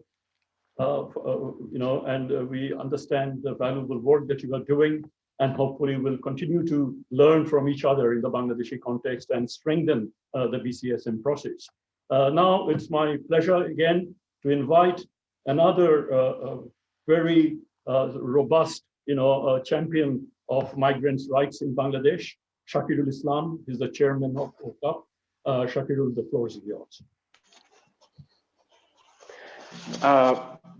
Thank you very much for inviting me in this important meeting. I really thankful to Ramru and BCSM to invite me in this meeting. And although I am not in my office today, I am in the field visit, but I have managed my time to speak in this important consultation, because this is really important that the BCSM undertook the initiative to conduct this kind of research. And we are very happy to have the global champions and experts in participating in this conference. I have seen Colin Raja and the colleagues from international organizations. So it is really pleasure being a member of Bangladesh civil society organization on migration and development to be part of this. In terms of the research from the presentations, I have categorized 4 issues which were covered in this research. The first one was waste theft. I think this is really very critically important issue that has been covered in this study with evidences. The second point was the visa trading issue and how it actually linked with the flow of the remittances that the Bangladeshis migrant workers sent to. And it is also important to look into the future recruitment processes from Bangladesh. So that's really very important. The third point is reintegration of Bangladeshi migrant workers, and the fourth is gender-based violence in the whole migration cycle. So I really, very much, interested to see these issues covered in this study. And what Colin Raja was saying, that yes, this is one kind of evidence that we have produced as a network of civil society organizations in Bangladesh. And then we have a lot of opportunities actually to carry out advocacy together as a platform of the civil society organizations at national level with the national government. And of course, we have enough opportunity to bring these issues, particularly the issues like waste theft, which is a global issue now. This is not only an issue for Bangladeshi migrant workers, but this is an issue for the migrant workers in different countries. So we have enough opportunity to bring these issues at different multilateral platforms and also in the global platform. So as a civil society network, we really can bring these issues, because in case of waste theft, I think the one particular government will not be in a comfortable situation to raise these issues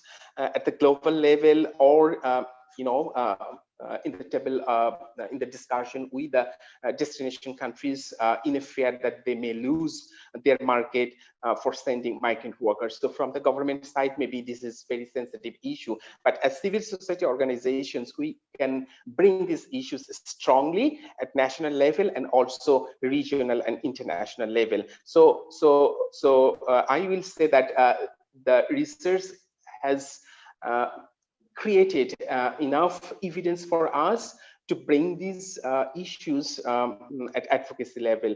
On the other hand, I really feel that the issue of visa trading is really important to bring up in the migration discourse nationally, regionally, and globally, because this is very much related to the recruitment processes, particularly when we talk about fair and ethical recruitment. So that's why that's why this is one reason I will say. But the other reason is this is the high time actually to think about the improvement of the recruitment practices, particularly from Bangladesh, because at this moment the flow of migration is a little bit low, and we have time to discuss on it and to think how can we actually improve the whole recruitment practices in the future so that we can send more people abroad skilled in a fair and ethical way. So that is really important for us at this moment to bring up in the discourse on migration. So that's the things actually, when we talk about reintegration, yes, the government has allocated some amount of money as incentive to provide migration loan. But again, there are a lot of challenges, difficulties for migrant workers to access to this loan because the collaterals are really critical for migrant workers, and that's why they have very limited access to the loans. And we all know that the bank itself is now concerned about the disbursement of the loan. So there are many issues actually, but I really appreciated the 4 issues that I have actually realized from this discussion and the presentation. So I will say that BCSM can take this evidence collectively at national level for further discussion, dissemination, and also we can bring it at different levels, particularly international level, to ensure the protection of migrant workers. And someone was saying about social protection, and this is the COVID-19 actually showed us that the migrant workers are behind in terms of the social protection, particularly portable social protection, and that's why they are returning back empty-handed. So this is time that we bring this up collectively, and this research, and of course the platform that we have in Bangladesh is really be active to bring these issues up in the discussion. Thank you very much, sir, for inviting me. Thank you, Shakirul, for joining us from the field. Thank you very much. Before we move on to the next segment, the final segment of our discussion, it's our privilege that Mr. Piyasiri Vikramasekere, who was heading the ILO migration program for a long time, and there are many international civil servants, but an international civil servant with the heart in the right place, as we would say, the civil society activists, he was our person in the system there. So Mr. Vikramasekere, please pardon me for putting you there on the dot. If you could just speak a few words about what you have heard from us, as well as from our partners in global civil society and Bangladesh civil society. Mr. Vikramasekere. Thank you. Honorable Chief Guest, respected chairpersons, presenters, and representative of Ramru Prakash, GFMD, BCSM, ICMC, ICTM. Yeah. Sir আমি একটুখানি আরেকজনকে একটু বলেছিলাম। Are you here? ওনাকে বলতে দাও, পরে বলবে, প্রিয়া সিকারে বলবেন পরে। Back to Mr. Piasri later. Please, sir. Please go ahead, sir. Thank you. Okay. Members of the research team, enlightened persons connected in this occasion. Assalamu alaikum and good afternoon. I am delighted to attend this disseminations webinar of the ebook, The Other Face of the Globalization, COVID-19, International Labor Migrants, and Left Behind Families in Bangladesh, organized by BCSM and RMMRU. I am newly appointed in this ministry and heard that since its inception, RMMRU has been engaged in research, training, policy advocacy, and grassroots mobilization on migration, refugees, and displacement issue for more than 25 years. Also, it is wonderful that RMMRU has been involved in drafting the Overseas Employment Policy 2006 and Overseas Employment and Migration Act 2013, and formulating policies concerning female labor migration, remittance, transfer, and management, labor recruitment, etc. Its active engagement in regional and global consultative process on labor migration is a matter of great importance. Migration now is an integral part of development of the country. Migration from Bangladesh has increased over the decade. The number of the female migration going overseas for employment has gradually risen. But the pandemic situation has changed the scenario of migration. However, each year 6 to 7 lakh Bangladeshi migrate overseas to take up employment. Out of this, which women constitute 12% of the total migrants, the remittance Bangladesh receives is around USD 18 billion in the year 2020.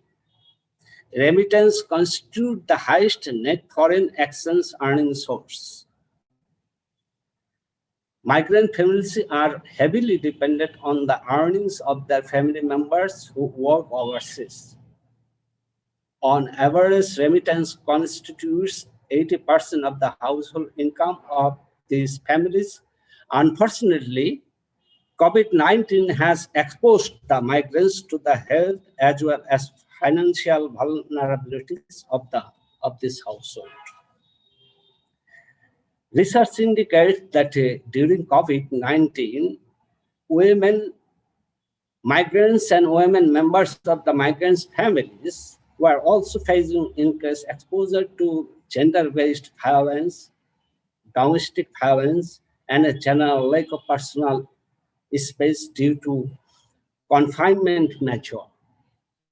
However, there is hardly any research that highlights the implication of lack of income of the migrant households in the absence of remittance on the women members of the left behind migrants households. I am pleased to note that to recognize this reality, RMMRU and BCSM, with the support of the Prakash project of the British Council, is publishing this book. It attempts to understand the nature of challenge the migrants have faced in the countries of the destination who return due to the spread of COVID-19. It also explores the condition of the left behind migrants household who no longer receives remittance. I understand that the integration of the global labor market has created scope for marginalized people to benefit from globalization through accessing employment in countries other than their own. It is generally expected that the link between migration and globalization is extremely complex. At the same time, current from the current form of globalization of labor market has exposed international labor migrants to experience deficit in the decent work, the right at work, social protection, and bargaining capacity have been severely reduced, particularly of the low-skilled workers. The situation of migrants who are in irregular status is even worse. During crisis, violation of decent work conditions and other rights worsen to the extent that migrants are exposed to life-threatening situation. Since the beginning of 2020, the world has been facing COVID-19, the largest health crisis of the country. The spread of COVID-19 has given shown us the other phase of globalization in respect of labor migration. COVID-19 reveals that the infection rate among the migration communities is much higher compared to the locals. Unfortunately, discrimination in accessing health services is also severely pronounced. Destination countries have developed stimulus packages to face the COVID-19 crisis. However, migrants are mostly excluded from the package, owing to their precarious work conditions. Low-skilled workers, migrants working in informal sector, and migrants who are in irregular status remain outside any such package. It is matter of concern that when migrants are in crisis, their families back home also suffer. A large number of left behind households fully or partially depend on remittance for their day-to-day expenditure. Income generating activities of the family members also depend on access to the remittance as capital. Regretfully, migrants returning from home from countries that have experienced the pandemic face stigma and discrimination in their home communities, and on occasion leading to confrontation and violence. I have gone through the book. I must say I am impressed with the innovative approach that this book takes to provide an in-depth analysis of the concern that have been expressed globally by taking Bangladesh as a case study. It tools into all three stages of hardship faced by the migrants soon after the outbreak of COVID-19 in destination countries. Faced by those migrants who are forced to return home, and faced by the left behind members of migrants households whose members are still residing abroad but are unable to remit. I understand today program was organized in very spirit of making the voice of the affected migrants heard in the solid form of research findings. I think the Bangladesh Civil Society for Migration and RMMRU are taking the initiative of conducting this very important research work and publishing it in the form of a book. I am sure such an assessment will help better the policy framing process for the betterment of migration governance. The Ministry of Experts Welfare and Overseas Employment looks forward to the concrete policy recommendation in the coming days from the migration think tank organizations, RMMRU, and very much hope such cooperation and partnership and will continue in the future. I thank RMMRU and BCM for developing the research publication as well as organizing this program. This research covered all the sites, I think, and it will be very helpful for our policy making. And I want to congratulate RMMRU and BCSM for such kind of research. You know, research is the basis of decision making, informative elements of planning, and sources of policy making. So it is very useful. It will be very useful for making any plan. Thank you, everyone. Thank you, Ramru and BCM, to speak me on this occasion. Thank Thank you. you. Thank you very much, sir. We have been listening to Mr. Mutahar Hussein, the Additional Secretary, Research and Policy Wing. I think the most relevant section for this particular purpose of the Ministry of Expatriates, Welfare and Overseas Employment.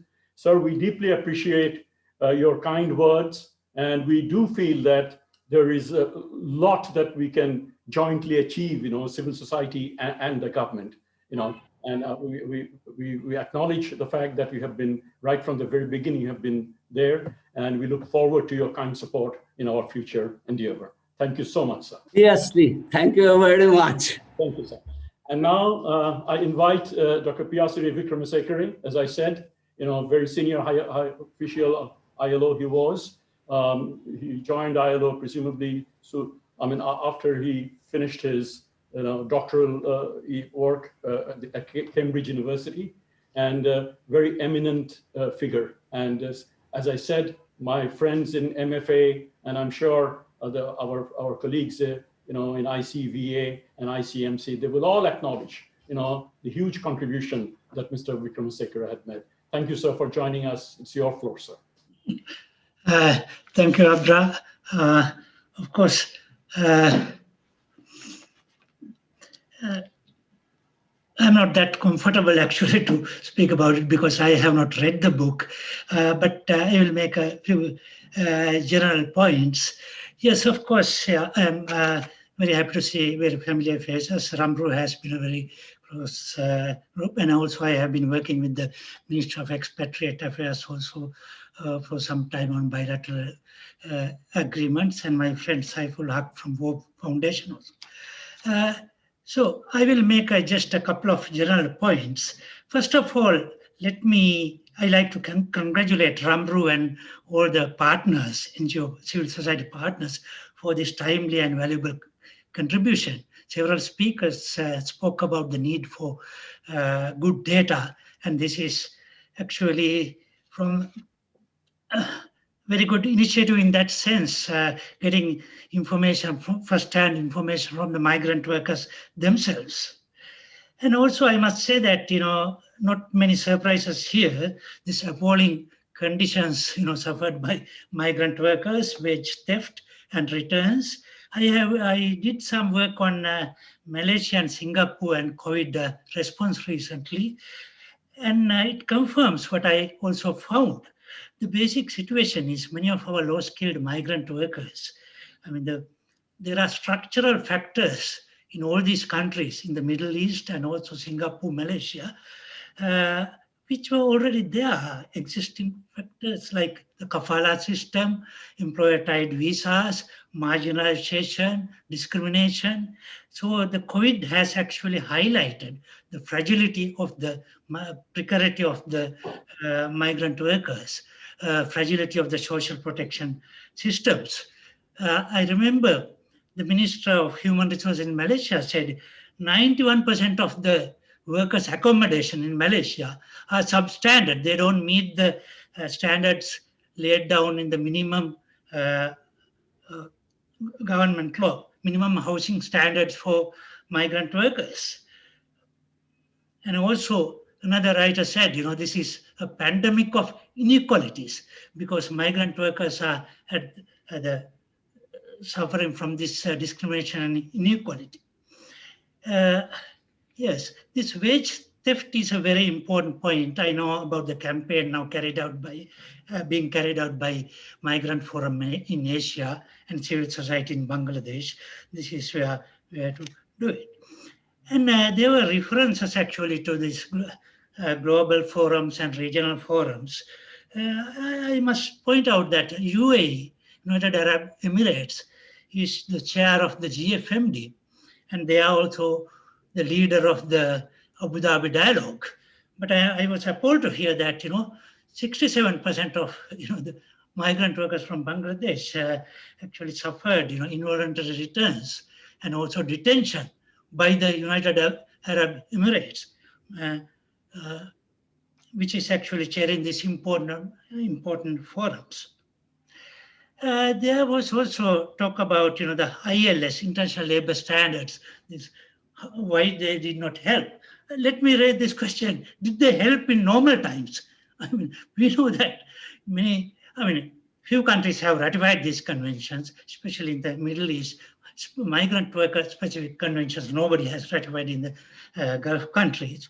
But what is important is UN Universal Human Rights Instruments and the ILO Co-Convention. Many of these countries have ratified, even Malaysia and also Kuwait and other countries, Saudi Arabia also, not all of them, but these are the crucial conventions and standards, because what is being violated are the very basic human rights of the workers, forced labor, discrimination. So, but the problem is, as always, enforcement. You can ratify conventions if you don't modify your law, if you don't have enforcement mechanisms, and if you don't enforce them, and if you don't have access to justice, they don't make any sense. So, yeah. And my last comment is actually, do we see any light at the end of the COVID tunnel? I think 2021 also, I'm not very optimistic. I think till the end of the year, situation. So when can we get back to the so-called new normal? When can Bangladesh, Sri Lanka, and other countries, start sending migrant workers? When do these countries demand them as usual? So of course we have to. There was this talk about building back better. One writer has said, we should not build back on a poor foundation. I also already mentioned about the structural factors like kafala. So we have to actually, if we build back, we have to improve the foundations. This is what all at the global level, regional level, and national level we have to try. So let me end up, sorry I took too much time. Let me end up by again thanking Ramru and also all the partners for this great initiative. Thank you very much. Thank you. Thank you, Dr. Vikram Sekre. Now we move on to the final segment. The next speaker is Barrister Shamim Haider Patwari, Honorable MP, and he's the chair of Parliamentarians Caucus on Migration and Development, a very dynamic person. And in the past, we had very good collaboration on labor migration issue with the Parliamentarian Caucus with regard to protection of female labor migrants, with regard to opening up of the and the syndication of the recruitment industry, while taking workers to Malaysia.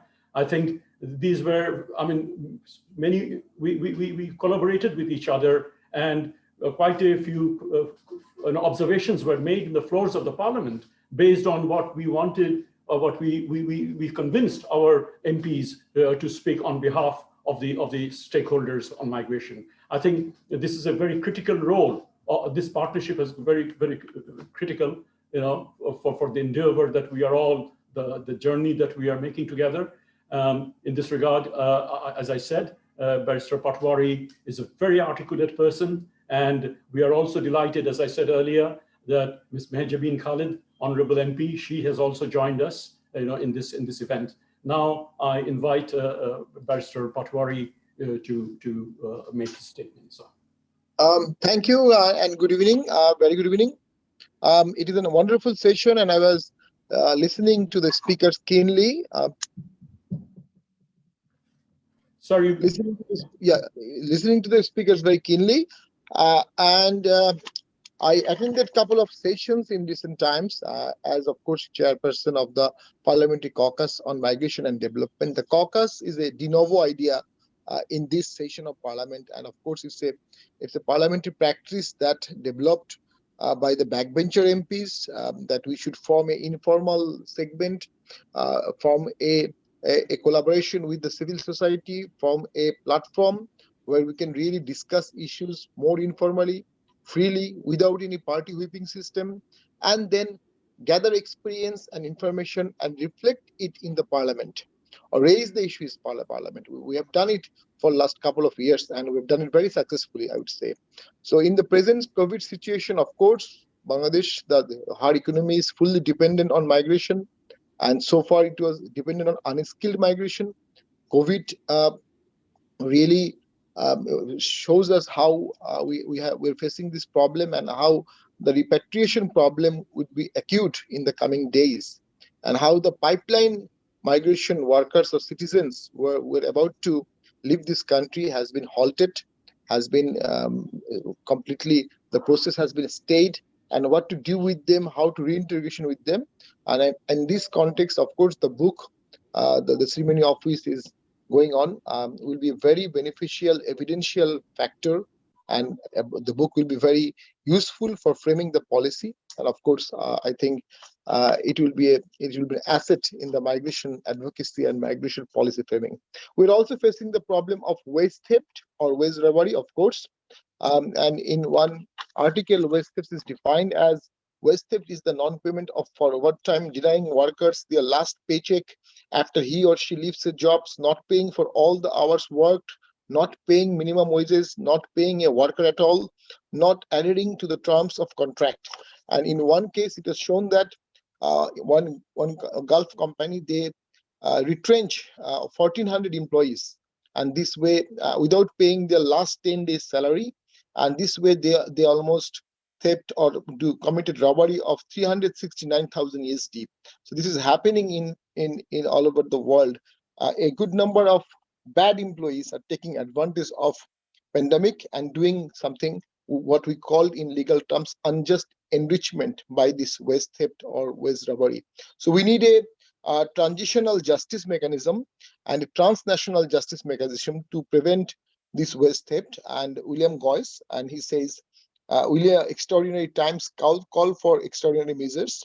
And he also proposed that there is a need to set up a transitional justice mechanism to address grievances, claims, and labor disputes of repatriate workers who have lost their jobs as a result of the pandemic. So we also need to form some sorts of repatriate or returnee forum in this country. In India, they have a Indian repatriation forum or forum.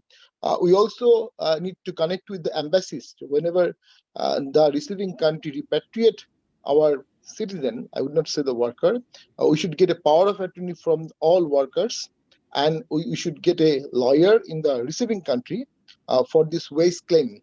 And I think the receiving country's justice mechanism also being affected by COVID, but still there should be the option for justice delivery system there. So we need to remove all these barriers. We need to form a immigrants welfare forums.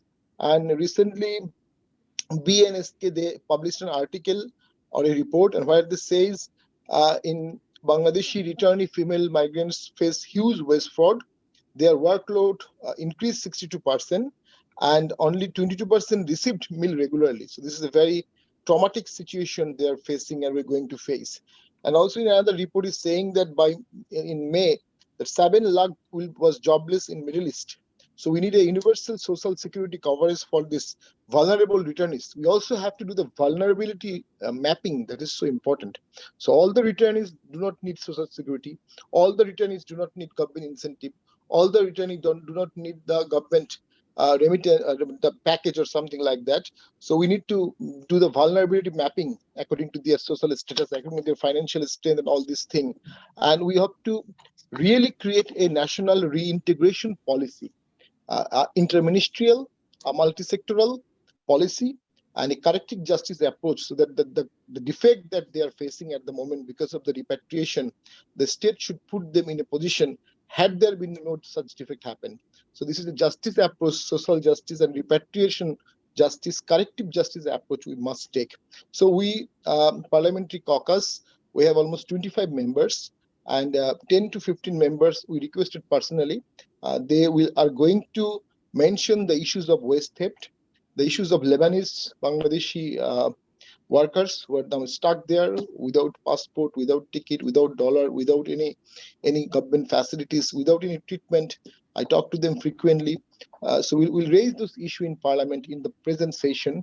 Due to COVID, our Parliament session is also shrink a lot. This is also a difficult situation because in the usual course, we used to, all 350 members used to get the chance of speaking in this session, but now they cut it. So this is also happening everywhere. The hour cut system is happening. So that's why, but whoever is getting chance from our caucus, they are raising the migration issue. And Abrar sir, if you want to mention me any issues, of course, I'm more than happy to mention the issue tomorrow in the Parliament. Tomorrow, maybe my speaking turn come up. And also you wrote a number of good article on waste theft. I also read some of your article, and these are very thought-provoking. Of course, it is high time for collaboration, partnership, and also I like to finish my speech by mentioning a new state role. A new state role has been mentioned by one University College London professor, Mariana Mazzucato, and he is a professor of University College London.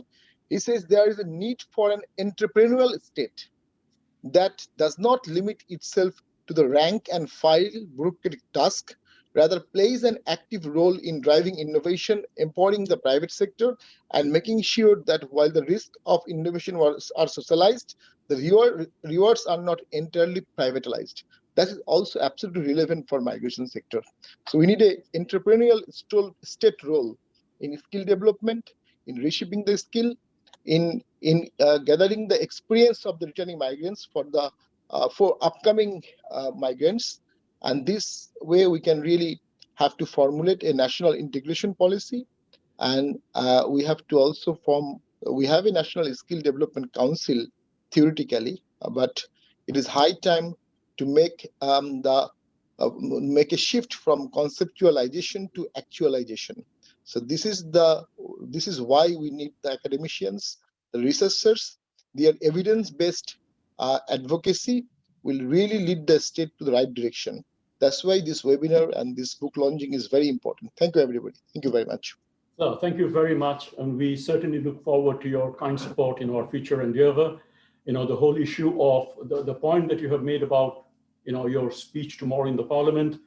I guess one of the issues that you could consider bringing up, that reintegration issues need more than just providing loans. And for that, I think there is opportunity should be created for civil society organizations to put in their thoughts and to engage them in the process. That's one of the things for immediate. And other thing that strikes me is the question of already the government has taken on board to give a bit of traction on the question of regularizing the intermediaries and of course the migration cost. These are some of the broader issues. Maybe in future we will sit down and we can think about prioritizing what we should do. And again, sir, I invite you to the conference that we are organizing on the 25th and 26th. And it'll be our immense pleasure if you could consider, the following day, maybe on the 27th, on Asian parliamentarians, this virtual dialogue on the recommendations that we can come up with,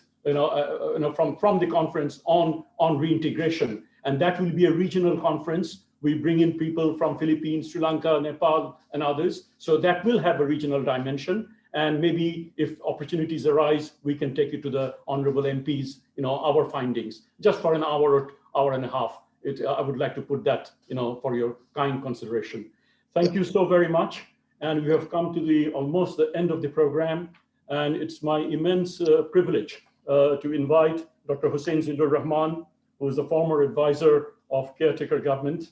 And he is the chair of Power and Participatory Research Center, a formidable think tank dealing with social issues, although he is trained as an economist. And I think we from RMMRU, we believe, that another is that he is an immense well-wisher of RMMRU. Right from our inception, we have been tapping into his kind support, help, and he has been attending our programs, and it means, and guiding us in many ways, and we deeply acknowledge that. Sir, it's your floor. Thank you. Thank you very much, Sierra Abrar and Tasneem Siddiqui. It has been an extremely educative session for me, and I'm actually very thankful that Tasneem Siddiqui did reach out to me, and otherwise I would have missed an important opportunity to educate myself on an ongoing issue. I think the sector experts have said their say. First of all, of course, as everyone has appreciated, the context for today's webinar was the ebook. So again, congratulations to all those involved in this wonderful initiative, and not just the initiative but a task accomplished. I think we take many initiatives, but not many tasks are actually finished. So this is a task accomplished, and that's, I think, the reason why we have managed to have such a interesting and wide-ranging discussion around these issues. I've also actually been very educated by the presence of many new voices. I haven't been very familiar with them, very impressed by the previous speaker, the barrister Shamim Patwari, who actually also brought out a number of interesting angles. So I think much has been said. We are at the end, and I think together with everyone, I would like to obviously commend the task accomplished.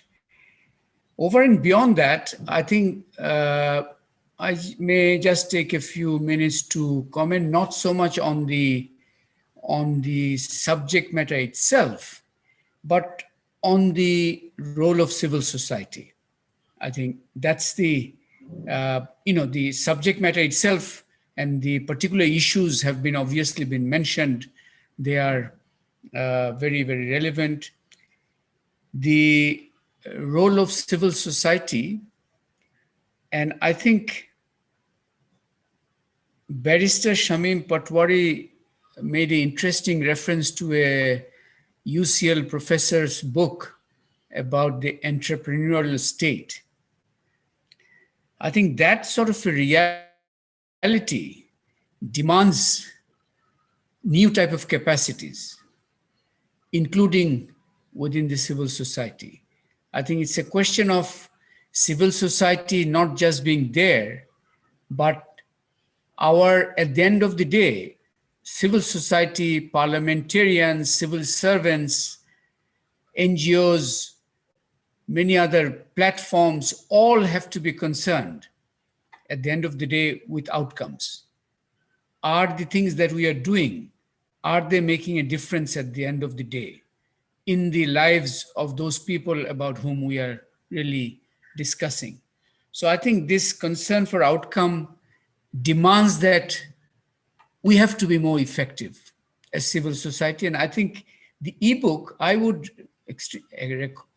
commend that this is an example of real-time knowledge, policy-relevant knowledge to affect real-time policy making. This is very important. I mean, otherwise, if you are driven only by an academic interest, then your focus would be on how many journals could be published, where my career, academic career. But here the issue is real-time evidence to influence real-time policy making. And that demands a different type of, not just a capacity, different type of orientation. And I think this is very important. This ebook, we have also done some impact analysis on the COVID, on the economic side. And again, the interest there was the same, that it would not be very useful for us to do it 3 years later and then come up with an academic book. But who would that be serving at that point beyond the academic work per se? So I think the ebook is an exceedingly useful demonstration of this new type of roles that civil society has to become more effective. And one of the ways in which it becomes effective is its capacity to provide this real-time evidence to influence real-time policy making. So I think this is very much in that direction. And I think you have raised a number of issues in the book itself, which have been, I think, commented upon. I need not. One interesting academic issue, I think, which you have raised, which will, I'm sure, consume a bit of attention, is the issue of anomalies, statistical anomalies. It's not so much anomalies, but more like we have explanation gaps. One type of statistics is giving one type of message, but then at the household level, that's also statistics. So how do you reconcile to construct a more meaningful story? So I think that's a very important issue. You have raised some, I think, important academic, these should development partners and others, I think, should, government certainly, and the academic community itself needs to engage on that. So that's a, I think, useful way to bring this up. And of course, also it's very important that multiple perspectives are taken into account. I mean, it's not, there are the stakeholders, there's a diverge stakeholders. So we need to ensure that multiple stakeholders are taken into account. And you have done that in the book, ebook. I saw that when Tasneem Siddiqui was presenting your 9 chapters, you have, covered a lot of ground. I want to actually rather finish or conclude or do the discussion not so much on the book itself, which is very good, but also on the new agenda which has come to the fore via the book, also via the webinar today. And I'm sure by the ongoing discussion, because the issue of migrants has been around, will be around for a long time, actually, will be there. But the COVID-19 impact has, I think, brought up a few issues which needs a different type of flagging, which has been done. And the webinar, actually, multiple actors have talked in many ways. One certainly is the issue of, an immediate issue of the wage theft. I think that's falls in line with the, that's also a human rights violation of a sort. I mean, we tend to think of human rights violation only in the legal type of violations, but this is an economic violation of the right. So, and I think the wage theft is an important, I mean, this is a human rights violation, and human rights is not just about being detained, but also being defrauded from your due economic compensation. So I think the issue of wage theft is one example of a concrete issue which will benefit the multiple, the migrant themselves. And it can give a different angle to this whole issue of the rights violation. And Ramro has been actually talking about the cost of migrations for a long, long time. Those are economic angles of that rights issue. But the wage theft, I think, is a very useful talking point, so to say, to get into the global discourse and the national discourse. So that's, I think, very evocative way to get attention from a lot of places. The other issue which I think has come up and I think I really appreciated Barrister Shamim Patwari's comment about the need for a transitional justice procedure to deal with this wage theft issue. I think that's a very useful way to think about it, that it's a particular issue which has flared very much during this COVID impact, and it requires a solution. And if necessary, there is a need for a procedural innovation here. And I think the transitional justice procedure idea, I found it very interesting, and hope this they will, Mr. Patwari and others will take this forward as a way to work on. The two issues, I think, which will come up in much more importance in the future, and those two issues actually connects Abrar and Tasneem as the specialist on the migration agenda to other actors also, because this is now the issue of, say, returned migrants. This is, the word migrants is there, but it is now connected to actually the economic growth of the country, economic welfare of the country, etc. It will connect to a larger agenda there. So return migrants, I think, will be a very important agenda and how we deal with it. And I think someone made a comment. It is also important here to not just flag an idea of return migrants, but there are multiple actual evidence-based work to be done here. A return migrant register, I don't know whether that exists, but that's a important issue to think about. But I think also it is very important to think about differentiating the return migrants, because they're not all same category. Someone mentioned that not all necessarily require support. Some require social protection support. Some require policy support to take their economic initiatives forward. So I think trying to get if you can establish through your, this sort of research initiative, a typology of return migrants, that would be a great step forward in terms of organizing our thinking about how to help this group, how to assist and give policy support.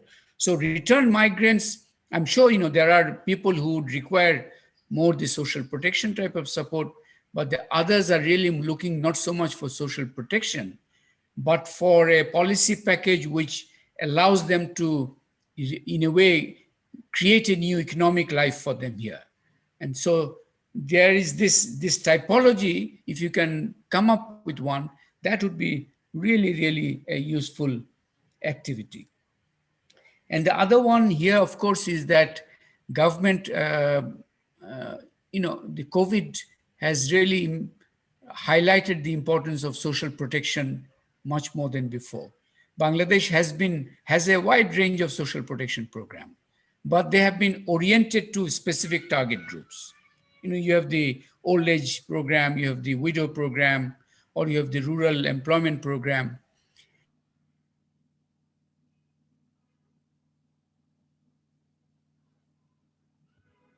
Sir, you have become muted. But now COVID showed that, sorry, I am muted? No, you're fine now. Sorry, yeah. Oh, okay, sorry. No, I just want to conclude by saying that the social protection agenda, the Bangladesh government in the coming days will be much more engaged, and the academic community and everyone will have to be much more engaged on the social protection agenda. But it's not just a horizontal expansion of existing programs. It's about new type of programming. For example, as I said, much of our social protection has been with reference to rural poor. We don't have much program related to urban poor. Now, government during the pandemic came up with one limited program, but in the future, development partners, government, and academic community all have to work together to try and think about the social protection agenda as it evolves. And in that, the issue of return migrants should become an important focus. But how you do that is, then you can have a special type of program for them, because that's the whole point here, that social protection is not just, distributing rice to hungry families. It has a variety of sort of instruments, a variety of delivery mechanisms, etc. So that is, I think, going to be a very important agenda. And lastly, I was struck by Barrister Shamim Patwari's comment about the NSDC, the National Skill Development Center or Council, whatever it is, that it needs to be more activated. Certainly the return migrants and the skills agenda, the interface between this is a critical interface.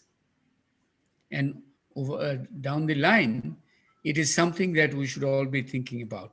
The skill agenda hasn't really, in a way, there is many programs, many development partners, but it hasn't really, in a way, taken off in that sense. So the return migrants could be one of the triggers to really galvanize the skill agenda and get a different type of national attention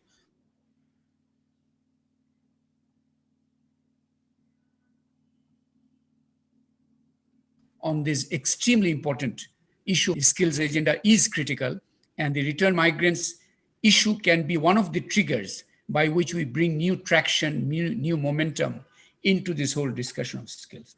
But again, I was fortunate that Tasneem Siddiqui did phone me, and I agreed. Otherwise, I would have missed many useful conversations, and I'm extremely thankful to the organizers, of course, all those who participated to produce this book, and all those who spoke in this webinar and really gave a wealth of ideas on which I'm sure the able minds of Tasneem and Abrar and their colleagues will take the next step forward. Thank you very much. Wish everyone well and stay safe. Thank you. Thank you very much, sir, for your contribution. And you have provided us a lot of food for thought, a lot of ideas about how we proceed on the research agenda as well as on policy agenda. Before we move on to the last, to the co-chair of BCSM to sort of make his concluding remarks, I would like to invite Imtiaz to finish. I think he's got 1 or 2 minutes to take. We got cut off. So Imtiaz, Professor Imtiaz Hussain, if you could come in. Thank you. Dr. Abrar, for reinserting me, and my apology for that breakdown. But basically, the point I ended with was that certainly there's a post-migration scenario that comes from the reality that migration is associated with low-wage workers. Low-wage workers is associated with the undeveloped country. In 3, 4, 5 years, we are going to be a less developed country. So skills, the entire set will change significantly. And if we are going to be a developed country by mid-century, we really should not be branded as a supplier of low-wage workers. We have to build up, as Zillur Bhai just mentioned, skills. How do we get into those skills? How do we prepare them? And how do we build upon them? And therefore, this whole idea of working, especially, we've been doing it since 1974. And in the 1970s, 80s, 90s, even today, we are treated like dirt in many, especially Arab countries. And so that mindset has to change. And to build that mindset, we need to begin at home. The government must be behind every migrant that goes outside and supports no matter what. Why they have to come from a prison back here, I cannot understand. So all the middle workers, middlemen, all of these have to go.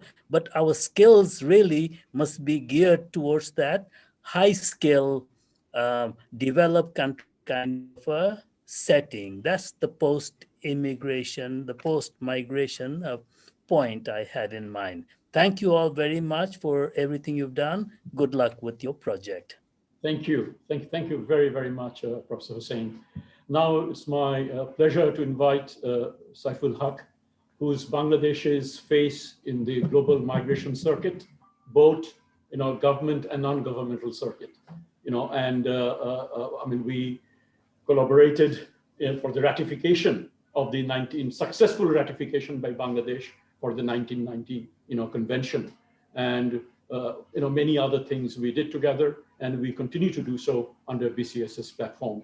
My pleasure to invite Saiful Haq, who's the chair of Outbreak Development Foundation, the first returnee migrants organization in this country, and who's also the co-chair at BCSM. Saiful. Thank you, Abrar Bhai, for this introduction, because I was just actually gloomed with the deliberation speaking, because actually this is my great honor that I am the last, and I have to make the thanks and gratitude to the speakers, and particularly the chief guest last speaks, and he's a think tank of Bangladesh, and he also a development worker for a long time. So his guidance is very much important for us, and we learn from him. Also, I'd like to extend my thanks and gratitude to Barrister Shamim Haidar Patwari, the parliamentarian caucus chair. He also made a very good, points on that. But above all, this is actually excellent webinar. And if you go through the chat box, I'm just, looking on that, and I'm seeing all the congratulations are there, because this is one of the piece of, how the partnership of the civil society can show to others that what we can do. And also our friends from the international level, Ignacio Pecker, and also Colin Raja mentioned, they're our mentor actually, the international level. And even they pointed out those actually, this is an action research, what actually rightly pointed out by our chief guest, that this research is actually for workable for us, for the advocacy purpose, for doing things, and also in the government level, they also take it for their policy changes and other areas. But particularly I would like to mention, because just concluded the Global Forum on Migration Development, where there is a 4 particular issue the civil society bring forward to the government's level, that is social protection for migrants regardless their status. Secondly, the migrants regularization and legal pathways, and also fighting xenophobia and discrimination, and access to services and judicial system. What is actually all these issues, what actually speak on the global level, it is comes under this research and these books. So this other phase of globalization book is great, and also great Taslimapa, because she is the person who actually carry forward this and taking all of us together. And also the other authors, she mentioned that every should be participate in this venture, and she made it. And also in Bangladesh, it is rightly pointed out by others that Dr. Sierra Brad, our brother, and Tasnapa, they are the leader of the migration sector. They we learn from them a lot, and also still we are working together and learning from these groups. And also the BCSM Bangladesh Civil Society for Migrants, it's a great group. Actually, you are showing the other different levels, the regional level, also international level, that how Bangladeshi civil society can make together and work together in the particularly the field of advocacy. So I would like to say this is a very good moment, and we have found the participants from all the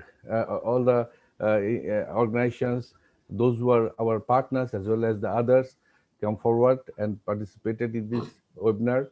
So about 100 participants I have seen, and so I am grateful to them and thank you all to participate in this webinar. Also, we are looking forward their support for our future endeavor. This BCCM should go forward, and with a particularly with the partnership, because we heard from our partners Sharifullah Hassan and also Shakirul Islam. They're doing a very great jobs here, and as well as the Ramru with us, so we can go forward, not at the national level as well as at the global level.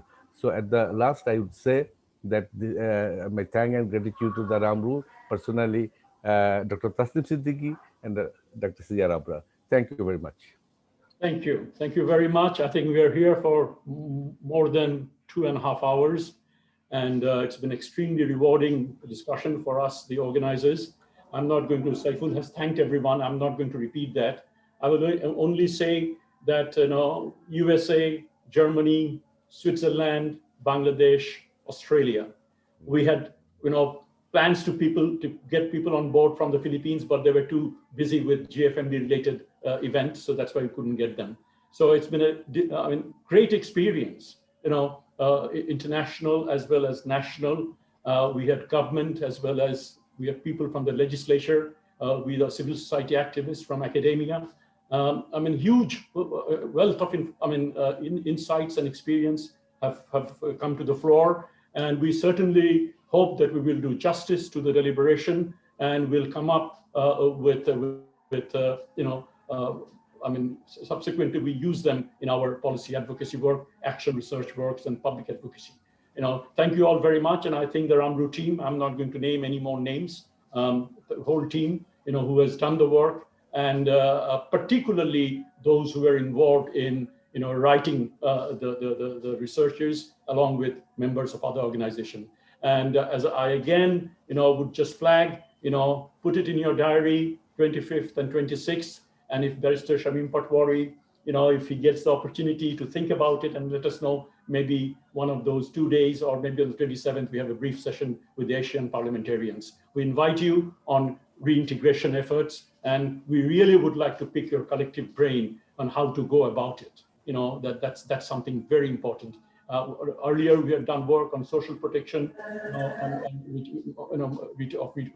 how the members of family members of migrants have done, with SDC support. We really would like to continue along this line, and take the issue forward with all your help. Thank you ever so much, to the guests, to the panelists, and to those who have attended virtually. Thank you very much. We bring an end to the session. Thanks.